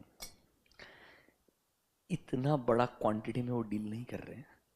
if you look at the population what we have and the kind of tech companies we have in India, I mean they should at least hire a good consulting firm and tell them कि result का exact date exact time ही बोलने का और थोड़ा इज्जत बचाने का। उस टाइम पे सर्वर डाउन नहीं होना चाहिए। अरे गिने चुने क्या मतलब 2-3 लाख से ज्यादा लोग एक साइड एक टाइम पे देखेंगे भी नहीं। इतना कोई मुश्किल नहीं है यार। मतलब आई बिलीव, आई अंडरस्टैंड उन्होंने ईआईएस निकाल दिया, बट ठीक है। बेसिक टेक इतना मैनेजेबल होता है। मतलब they are a reputed institute of the country. ये चीज डेफिनेटली करना चाहिए। मेंटल स्ट्रेस मतलब क्या होगा, वो बच्चा हर 15 मिनट सपना देख के उठ रहा होगा, वापस देखने का एक बार रिफ्रेश कर ले। कितनी बार रिफ्रेश करेगा यार। कंट्रोल। क्या लिखा था उन्होंने लास्ट, कितने बजे जाने वाला कुछ लिखा था क्या उन्होंने? टाइमिंग ऐसा टाइमिंग ही नहीं बोला था क्या? अरे ऐसा कुछ नहीं, कभी भी आता है। सच्ची हमने सुबह 10 बजे भी रिजल्ट देखा है, हमने दोपहर 2 बजे भी देखा है, और एक बार तो एक दिन आया भी नहीं, नेक्स्ट डे भी आया है। तो हमने सब देखा है। This has all been done. We don't even now remember in what happened, but yeah this is not right. I agree. एक बार सुबह 7 बजे आया था क्या? हाँ आया रहेगा, कोई बड़ा बात नहीं। They need a good consultant for sure. चलिए लेट्स गो नेक्स्ट, आगे बढ़ते हैं। आखिरी part of this chapter we talked about stability strategy, we talked about expansion. The last option is called as retrenchment. सबसे पहले मीनिंग ऑफ retrenchment समझिए, page number 4.17। इन्होंने retrenchment के लिए दूसरा वर्ड यूज किया है इस बार, पहली बार। कोई बड़ा बात नहीं, they can use this word. This is called as strategic exit। मतलब सर आप एग्जिट करने के बारे में सोच सकते हैं स्ट्रेटेजिकली। मतलब you may want to exit certain businesses, you may want to may be exit certain markets, like for example Ford going out of India and then coming back and saying नहीं नहीं मैं 1-2 गाड़ी तो बेचूंगा ही। मतलब वो बिकता है मेरा गाड़ी, वो तो मैं बेचना ही चाहिए। आई थिंक फॉर्ड एंडेवर रहेगा जो बिकता है। हाँ तो हम एक तो बेचेंगे, बाकी नहीं बेचेंगे कुछ भी। सो ठीक है, पॉइंट क्या है इन सिंपल टर्म्स? रिट्रेंचमेंट वर्ड का मतलब होता है अपने एग्जिस्टिंग स्कोप ऑफ एक्टिविटी को रिट्रेंच करना, मतलब रिड्यूस करना। मतलब आपका जो भी एग्जिस्टिंग स्केल रहेगा, अब आपको लगता है मे बी वो आपके लिए सूटेबल नहीं है, मे बी प्रॉफिटेबल नहीं है, उसे आप कम करना चाहेंगे, तो आप रिट्रेंचमेंट चूज करेंगे। यहां पर इन्होंने 3 ऑप्शन दिए हैं। कभी कभी कंपनी टर्न अराउंड चूज कर सकता है, उसके बाद में शायद डाइवेस्टमेंट के लिए जाएगा, या कभी कभी बिजनेस डायरेक्टली डाइवेस्टमेंट पे जा सकता है। And the last option what they are gonna give you is called as liquidation. लिखा हुआ 2 ही है, that is your turn around and divestment. What is turn around? सबसे पहले हो सकता है सर एक बिजनेस पहले बहुत अच्छा कर रहा था, धीरे धीरे उनका ओवरऑल परफॉर्मेंस में डिक्लाइन होना शुरू हो गया है। They were doing great few years back, now there is a decline in their overall performance. आप इस डिक्लाइन के प्रोसेस को रिवर्स करना चाहते हैं, मतलब you want to go back to the normal circumstances जब आपका बिजनेस बढ़िया काम कर रहा था। This strategy is called as turn around strategy. You would want to turn around this situation and go back to the normal condition when your business was doing great. This is called as turn around. Detail में discuss करेंगे। दूसरा option, अगर आपको लगता है turn around possible नहीं है, ये जो डिक्लाइन है ये एक दो बिजनेस में आ चुका है, कंट्रोल के बाहर है, आपको ये धंधा शायद एग्जिट ही करना पड़ेगा, तो शायद आप वो बिजनेसेस को क्या कर सकते हैं, एग्जिट कर सकते हैं। That is called as divestment, that is called as divestment. तीसरा ऑप्शन, एज अ ग्रुप आपको लगता है एक दो एसबीयूज नहीं, एक दो बिजनेसेस नहीं, you want to exit the complete business model all together, आपको कंप्लीटली एक कंट्री से ही बाहर निकलने का है, पूरा का पूरा ये धंधा करना ही बंद करने का है, मे बी प्रोडक्ट बनाने का ही नहीं है, कोई सर्विस नहीं बनाने का है, मतलब आपको लिक्विडेट करना है। This is a extreme case. Normally जब आपको लगता है nothing works in your favour, तब जाके एक इंसान बिजनेस बंद करना चाहेगा। इफ द बिजनेस का एक सेगमेंट भी अगर बढ़िया काम कर रहा है तो कोई नॉर्मली इंसान बिजनेस को बंद नहीं करता है। तो first option is turn around, second is divestment, third one is called as liquidation. Detail में दो ही चीज है, टर्न अराउंड एंड डाइवेस्टमेंट, उसमें भी मेजर फोकस टर्न अराउंड पे ही है। ढंग से पढ़िएगा, सुनिएगा। सर, स्ट्रेटेजिक एग्जिट मतलब क्या है? आप substantially, mark the line, reduce करना चाहते हैं scope of your activity. This is the meaning of retrenchment, this is the meaning of retrenchment. आप अपने ओवरऑल एक्टिविटी के स्कोप को कम करना चाहते हैं। इसके लिए आप पहले प्रॉब्लम क्या है, what are the causes of the problem, ये सब समझने के बाद फिर प्रॉब्लम को सॉल्व करना चाहेंगे। तो आपके पास तीन ऑप्शन होते हैं। सबसे पहला ऑप्शन कहलाता है turn around. When turnaround doesn't work, you think about divestment, and when nothing works, you think about liquidation. Turnaround पढ़िए, अगर एक ऑर्गेनाइजेशन चाहता है एक ऐसा तरीका जिससे वो रिवर्स कर सकता है, किसका process? The process of decline. पहले अच्छा था, डिक्लाइन शुरू हुआ, I want to reverse this process, strategy is turn around. दूसरा चीज, जब मुझे लगता है मेरे loss making business units, loss making divisions, loss making SBUs को कंप्लीटली एग्जिट कर देना चाहिए, कट ऑफ करना है loss making unit, division, SBU, product line, मेरे को धंधा ही नहीं करने का है, ओवरऑल बिजनेस रखना है, ब्रांड वैल्यू रखनी है, but I don't want to sell these 10 different products. I believe 3 core product continue करूंगा, बाकी 6-7 को क्या कर दूंगा, एग्जिट कर दूंगा। This is called as divestment. जब मुझे लगता है कुछ भी कंटिन्यू नहीं करना है, complete shutdown, you want to abandon the business, this is called as liquidation. Major focus दो ही पे होना चाहिए, ए एंड बी पे। ये तीनों पॉइंट आने चाहिए for introduction of retrenchment. Retrenchment का मतलब होता है एग्जिस्टिंग एक्टिविटी के लेवल को रिड्यूस करना, उसके लिए एक्चुअल प्रॉब्लम समझिए, रीजन समझिए, और फिर सोचिए टर्न अराउंड ट्राई करना चाहिए, डाइवेस्टमेंट ट्राई करना चाहिए, या इफ नथिंग वर्क्स लिक्विडेशन के लिए जाना चाहिए। Is the introduction to retrenchment clear to you? Let's go to turn around. सबसे पहले सर, टर्न अराउंड स्ट्रेटेजी क्यों चाहिए, कब चाहिए, उसके लिए कुछ इंडिकेटर्स है, मार्क कीजिएगा, this can B A question. Danger science जो बताते हैं company needs a turn around. Obviously consistent negative cash flows, market share is declining, physical facilities deteriorate हो चुके हैं, खराब हो चुके हैं, ओवर स्टाफिंग, लोग बहुत ज्यादा हैं, काम नहीं है उनके पास में, प्रोडक्ट्स बिल्कुल अनकॉम्पिटिटिव हो गए हैं, बेसिकली प्रोडक्ट कॉम्पिटिटिव बचा ही नहीं है मार्केट के अंदर, सेल करना ही पॉसिबल नहीं होगा, ओवरऑल धंधा कंप्लीटली मिसमैनेज्ड है। ये सब इंडिकेटर्स हैं that a company needs a turn around badly. They are the indicators, they are the danger signs that a business needs a turn around. Is this clear to you? पता होने चाहिए danger science. दूसरा, जब मेरे को turn around करना है तो मुझे क्या क्या नॉर्मली बदलाव लाना होता है। इन्होंने कुछ एलिमेंट्स का लिस्ट दिया है, ये जरूरी नहीं है हर बार सबके सब अप्लाई होगा, बट कुछ एक जनरल एग्जांपल्स दिए हैं। शायद टॉप लेवल मैनेजमेंट को बदल दो, शायद आपका क्रेडिबिलिटी, वैल्यू खत्म हो गया होगा बिजनेस का, इसको बिल्ड करने का ट्राई करो। इनिशियली क्रेडिबिलिटी बिल्डिंग एक्शन कुछ ऐसा करो, शायद ऐसे लोगों को साथ में लेके आओ, ऑन बोर्ड लेके आओ, जिससे आपका वैल्यू वापस से क्या होगा, रिवाइव होगा। नंबर 3, एक्सटर्नल प्रेशर को न्यूट्रलाइज करने का ट्राई करो। इफ पॉसिबल फाइनेंस मिनिस्टर से मिलके आओ, पेटीएम, तभी तो अपर सर्किट लग गया वापस, गलत है। उनको लग रहा है फाइनेंस मिनिस्टर मिलने से आरबीआई कुछ नहीं करेगा। You are understanding this? आज अपर सर्किट है।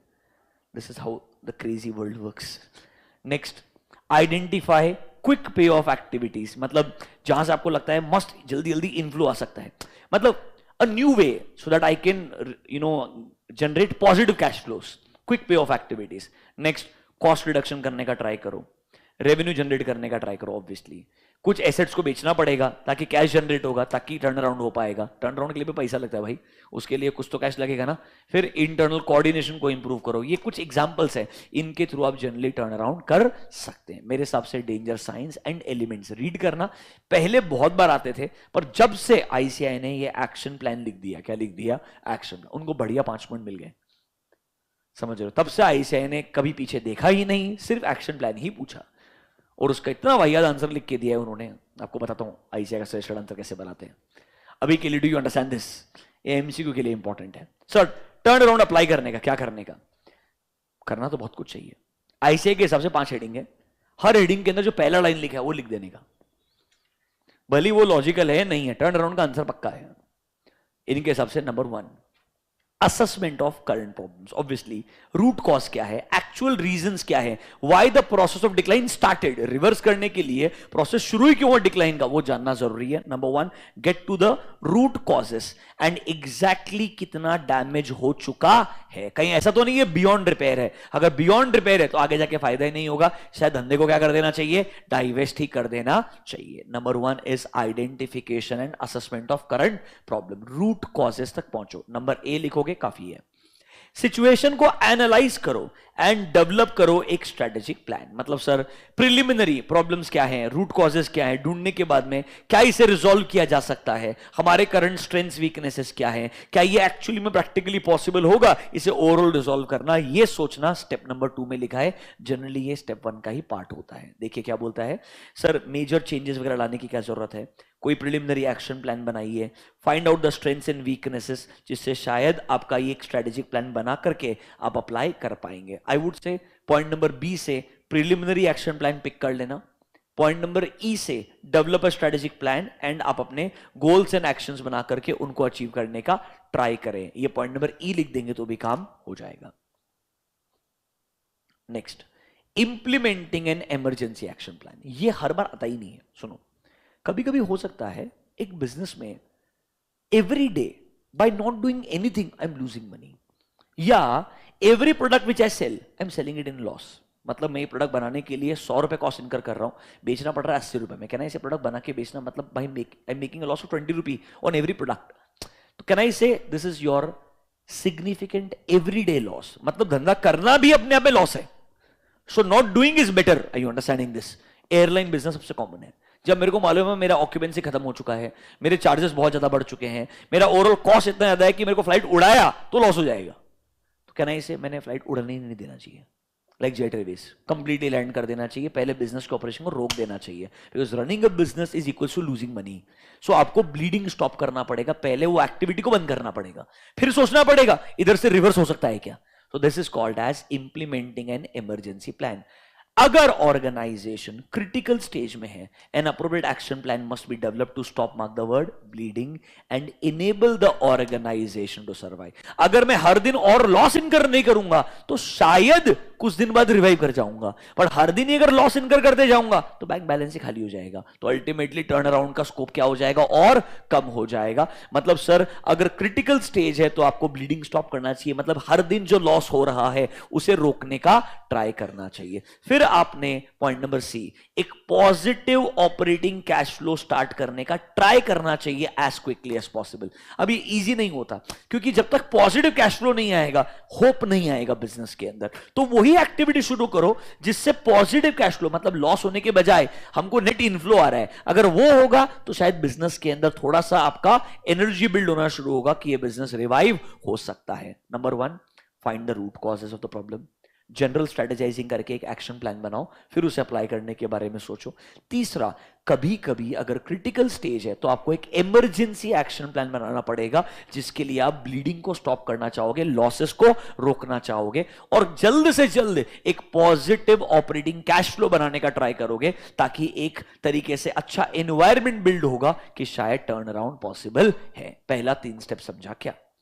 Number 4 is actual turn around. ये बराबर है restructuring the business. Turn around में क्या करेंगे? सबसे पहले मैनेजमेंट को चेंज करेंगे। मतलब 1000 लोग हैं, शायद 1000 लोग की जरूरत नहीं है, मे बी उन लोगों को रिट्रेंच करना पड़ेगा जो आपके लिए एक तरीके से ऑब्लिगेशन है मोर देन अ एसेट। तो आपको पीपल मिक्स चेंज करना पड़ेगा, आपको प्रोडक्ट मिक्स चेंज करना पड़ेगा। 10 प्रोडक्ट बना के बेच रहे हो, 10 के 10 नहीं बेच सकते हो। फ्लाइट अगर चला रहे हो, एयरलाइन चला रहे हो, देयर आर 100 सेक्टर्स जो आप आज कवर करते होंगे। मे बी जो प्रॉफिटेबल कोर 10-12 सेक्टर है पहले वो कंटिन्यू करने चाहिए आपने, बाकी जो नॉन प्रॉफिटेबल सेक्टर्स उनको स्टॉप कर देना चाहिए। मतलब आपको रीस्ट्रक्चरिंग करते वक्त अपने प्रोडक्ट का मिक्सचर चेंज करना पड़ेगा, पीपल का मिक्सचर चेंज करना पड़ेगा, ऐसे स्टेप्स लेने पड़ेंगे कि एक नया बिजनेस उभर करके सामने आए। ऑनेस्टली ये अच्छा पार्ट है, बट इन्होंने point number A and B answer में लिखा है। ए देखो क्या बोलता है, financial state is important if the core business is irreparably damage. Main business अगर इतना डैमेज हो गया है तो ओवरऑल ऑर्गेनाइजेशन का आउटलुक क्या हो जाएगा, ब्लीक। ब्लीक मतलब नेगेटिव हो जाएगा। ऐसा नहीं है, ये तो सिर्फ स्टार्टिंग पॉइंट है। आपको समझना पड़ेगा रीस्ट्रक्चरिंग में there are two things, one is called as product mix, second is called as people mix. Product mix मतलब मिक्सचर ऑफ प्रोडक्ट। आज हम 10 प्रोडक्ट बना के बेचते हैं, इसमें से ये 5 कोर प्रोडक्ट्स हम बेचेंगे, बाकी 5 नॉन कोर हम नहीं बेचेंगे। ये डिसीजन लेना इज रीस्ट्रक्चरिंग। लोग मेरे पास 1000 है, इसमें से 200 इंपॉर्टेंट लोग ही काम करेंगे, बाकी 800 को रिट्रेंच करना पड़ेगा। भाई जूस क्या कर रहे हो, what are you doing, you are doing restructuring only.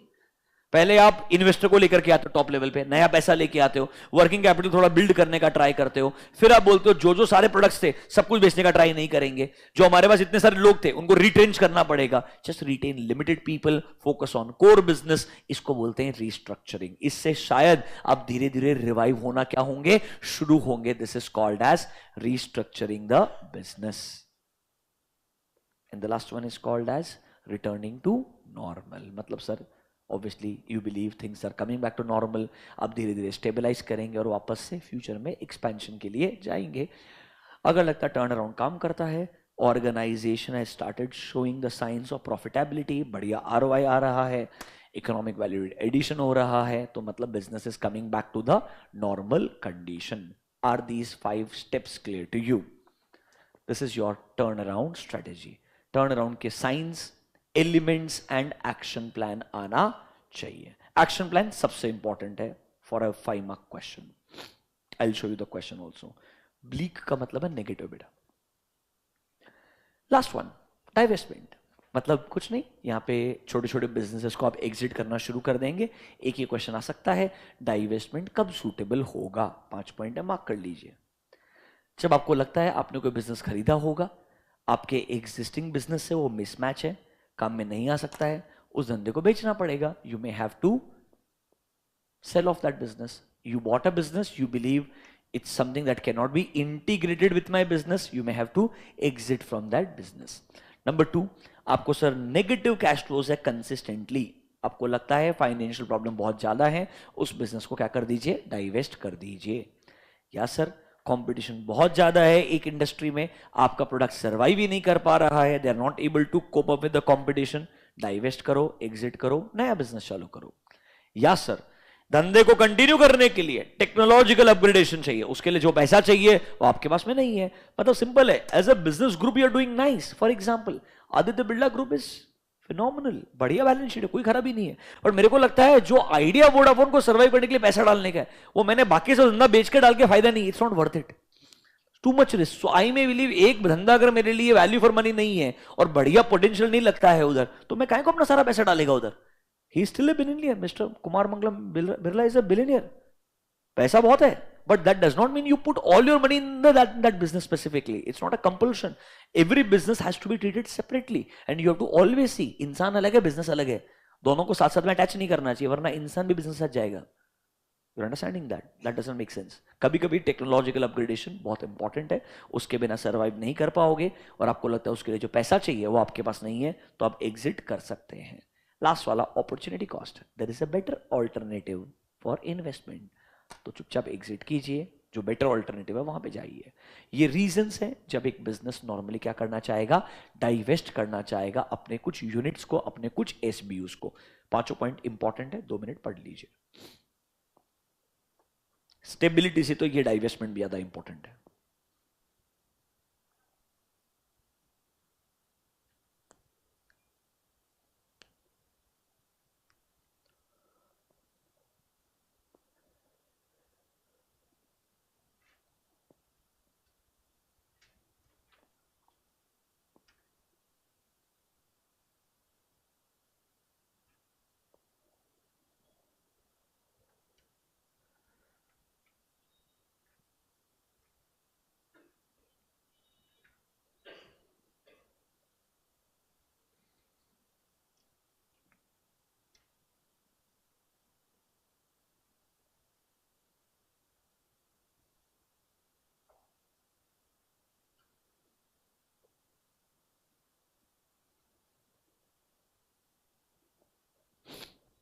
Done.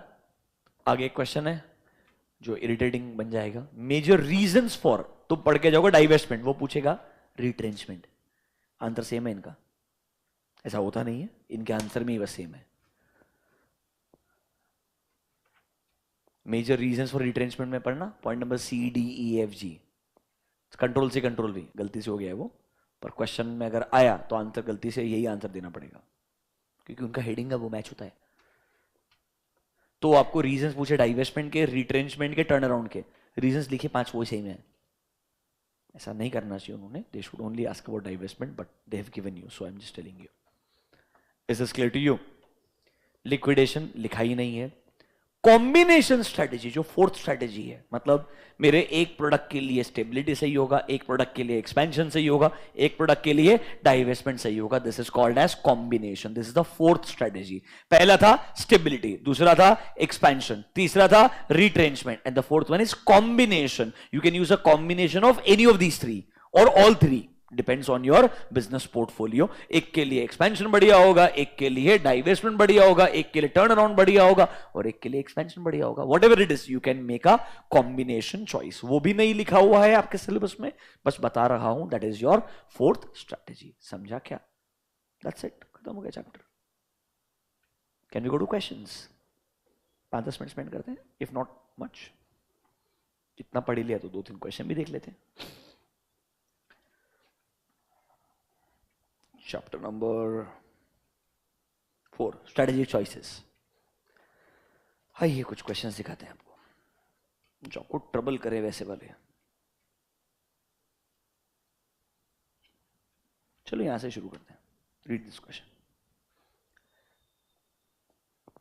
Page number 4.5, question number 2। XYZ is facing continuous losses. There is a decline in sales and product market share.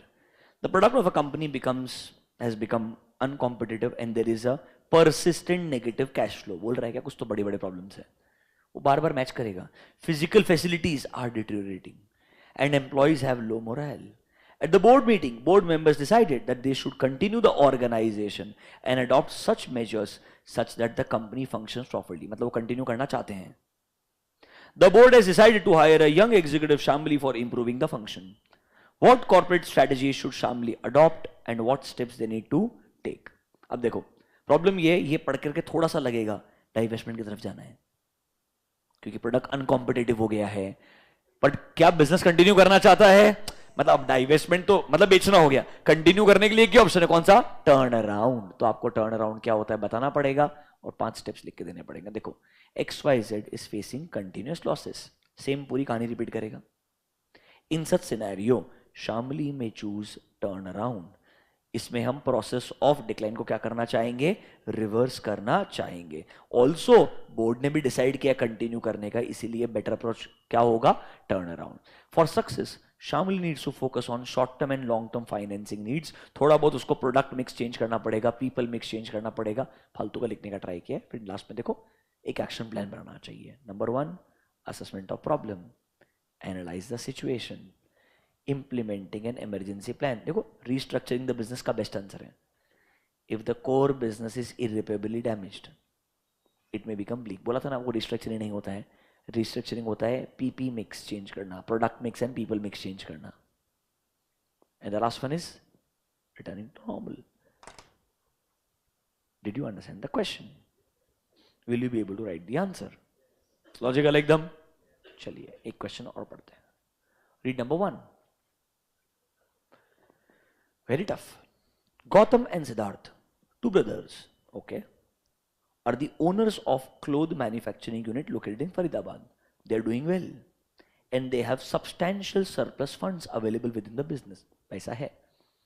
They have different approaches regarding corporate strategies to become more competitive and profitable. अलग अलग approach है दोनों का. Gautam is interested in acquiring another industrial unit located in Faridabad, जो manufacture करता है क्या चीज?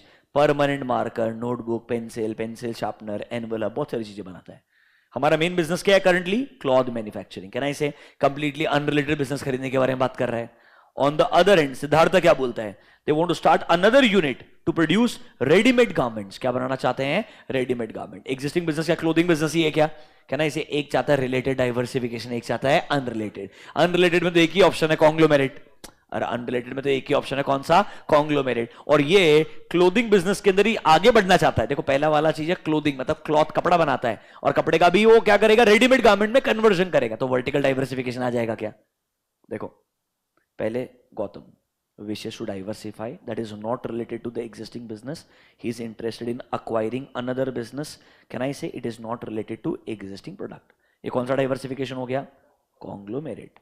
अब थोड़ा निबंध लिखेगा, कॉन्ग्लोमेरेट में नया business product line are disjointed, मतलब completely unrelated to your existing business. ना तो प्रोसेस कॉमन है, ना टेक्नोलॉजी कॉमन है, ना फंक्शन कॉमन है, कुछ भी कनेक्शन नहीं होगा एग्जिस्टिंग प्रोडक्ट और नए प्रोडक्ट के अंदर। यहां पर कॉन्ग्लोमेरेट खत्म हो गया। थोड़ा सा मीनिंग बताने का, 2 लाइन लिखने का, खत्म। सेम 2 वाला पॉइंट पढ़े आपने, नीचे देखिए। On the other hand Siddhartha seeks to move forward in the chain of existing product process by adopting vertically integrated. आप ऑलरेडी कपड़ा बना रहे हैं, मतलब आप ऑलरेडी रॉ मटेरियल के पास में है, अब आप क्या शुरू करना चाहते हैं, रेडीमेड गारमेंट का मैन्युफैक्चरिंग। कहना इसे आप फॉरवर्ड मूव कर रहे हैं, but you are in the same product process chain, that is why it is called as vertically integrated diversification. उसमें भी कौन सा इंटीग्रेशन है, forward. The cloth being manufactured by existing process can be used as a raw material for garments. Sir, firm opts to engage in a business that is related to the existing business, but you will remain vertically within the same process। दोनों option होते हैं, moving forward और backward. इधर इधर ये लोग क्या करना चाहते हैं, फॉरवर्ड मूव, क्योंकि बैकवर्ड का ऑप्शन ही नहीं है ना, रॉ मटेरियल का धंधा तुम्हारा। समझा क्या, पक्का बाद में बताएगा। दोनों अलग अलग है, एक में कोई रिलेशनशिप नहीं है, दूसरे में रिलेशनशिप है। समझा क्या, ये डिफिकल्ट वाले क्वेश्चन है, मतलब स्ट्रेट फॉरवर्ड वाले क्वेश्चंस दिखाता हूं आपको मैं, but they are the challenging ones, जिधर दिमाग लगाना पड़ेगा, ढूंढना पड़ेगा। अभी गुड, कुछ अभी टफ वाला क्वेश्चन, तो तुमको थोड़ा तकलीफ आनी चाहिए।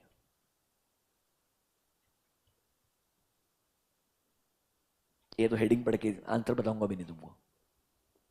बीसीजे मैट्रिक्स पूरा निबंध लिखने का है। This is how old questions used to come for 8 mark. पूरा बीसीजी क्या करता है, 1970s में बीसीजी ने क्या शुरू किया, vertical axis, horizontal axis diagram बनाया, फिर देखो आता है star, cash cow, question mark, dog, 4 strategy, build, hold, harvest, divest. दिख रहा है क्या, ऐसा 8 मार्क का क्वेश्चन नहीं आ सकता है अभी। टोटल चैप्टर का वेटेज 10 मार्क है। समझा क्या। नेक्स्ट ये क्वेश्चन देखो, ये बढ़िया, ऐसा क्वेश्चन आ सकता है। Look at this, an industry comprises of only 2 firms, Surya and Chandra.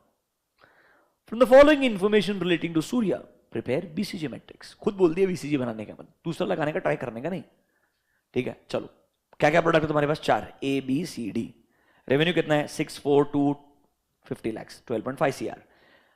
Percentage निकाल दिया उसने, ओके। प्रॉफिट का नंबर दे दिया तुमको, ओके। प्रॉफिट परसेंटेज दे दिया, चलो ठीक है। मार्केट शेयर दे दिएगा, तुम्हारा 80% मार्केट शेयर है। अरे वो तुमको ग्रोथ शेयर मैट्रिक्स है यार, पहले ढूंढना पड़ेगा कौन सा प्रोडक्ट कौन सी कैटेगरी ऑफ एसबीओ में आता है। 4 एसबीओ का तुम्हारे पास में, कौन कौन से, star, question mark, cash cow, dog. चारों में से तुम्हारे सबसे स्टार कौन सा है, सबसे ज्यादा मार्केट शेयर किधर है, ए के अंदर। क्या उधर ग्रोथ रेट भी बढ़िया होना चाहिए, यस, तो ये स्टार बन जाएगा। क्या सबसे बुरा कौन सा है, सबसे बुरा, सबसे बुरा पहले परसेंटेज ऑफ मार्केट शेयर देखो, लोएस्ट यहां पे है, ठीक है, एंड ग्रोथ रेट भी इन दोनों में खराब है, बराबर है कि नहीं है।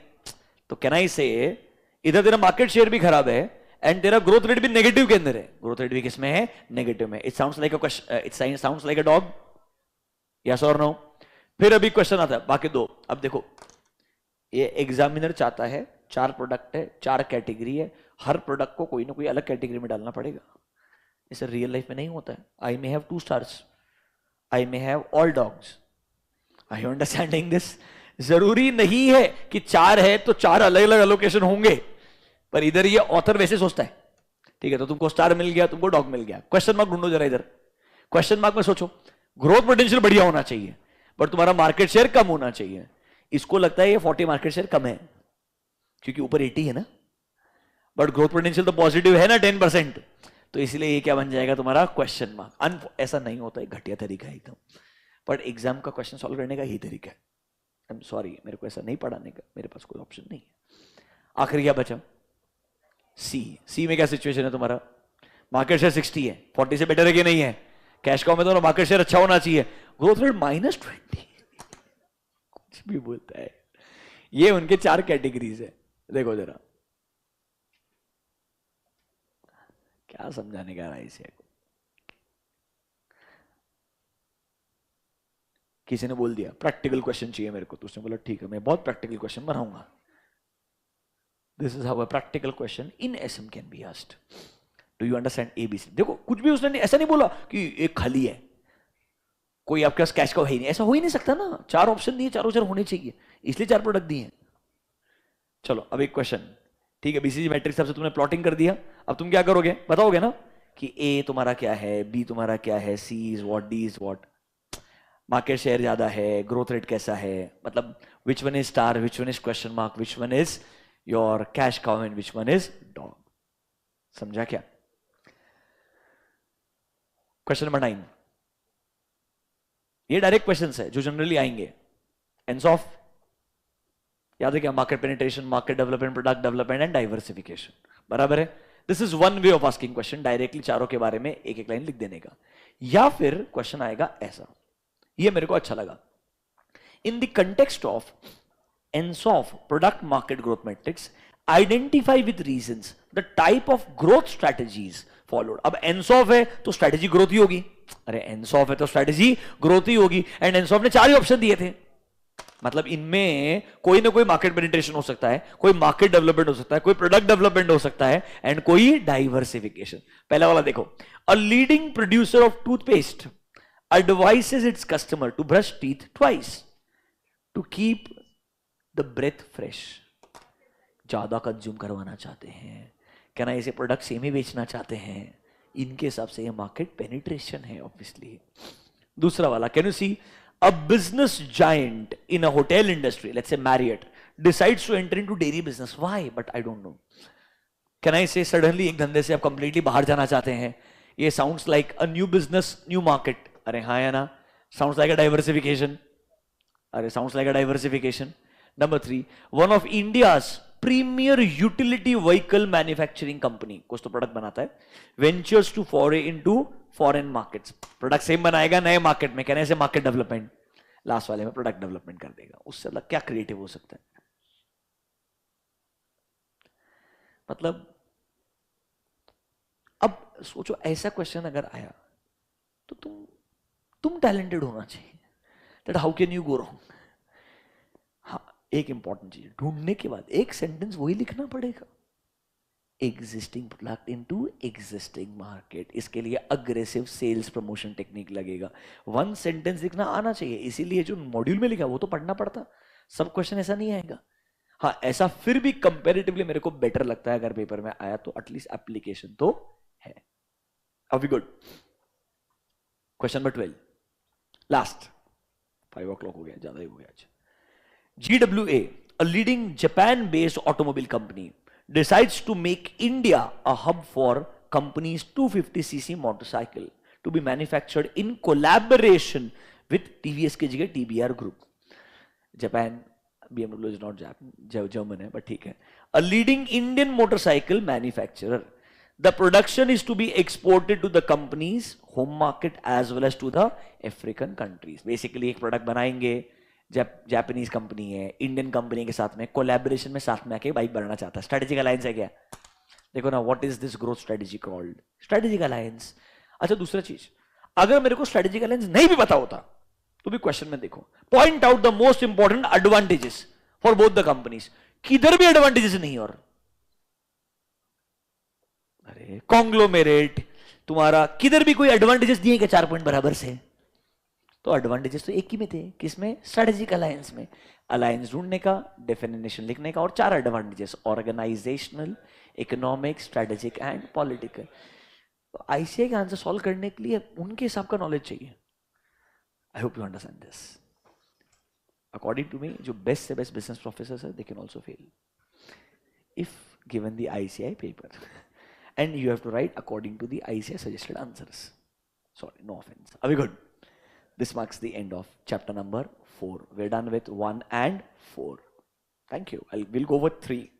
Next lecture के अंदर 3 शुरू करेंगे. Thank you online students. Enjoy your day. Bye bye.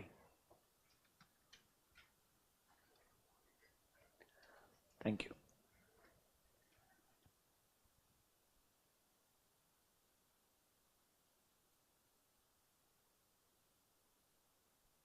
Online students, regular batch का hand written note already upload कर दिया है टेलीग्राम पे. जाएं, डाउनलोड करें, पढ़ें. Thank you.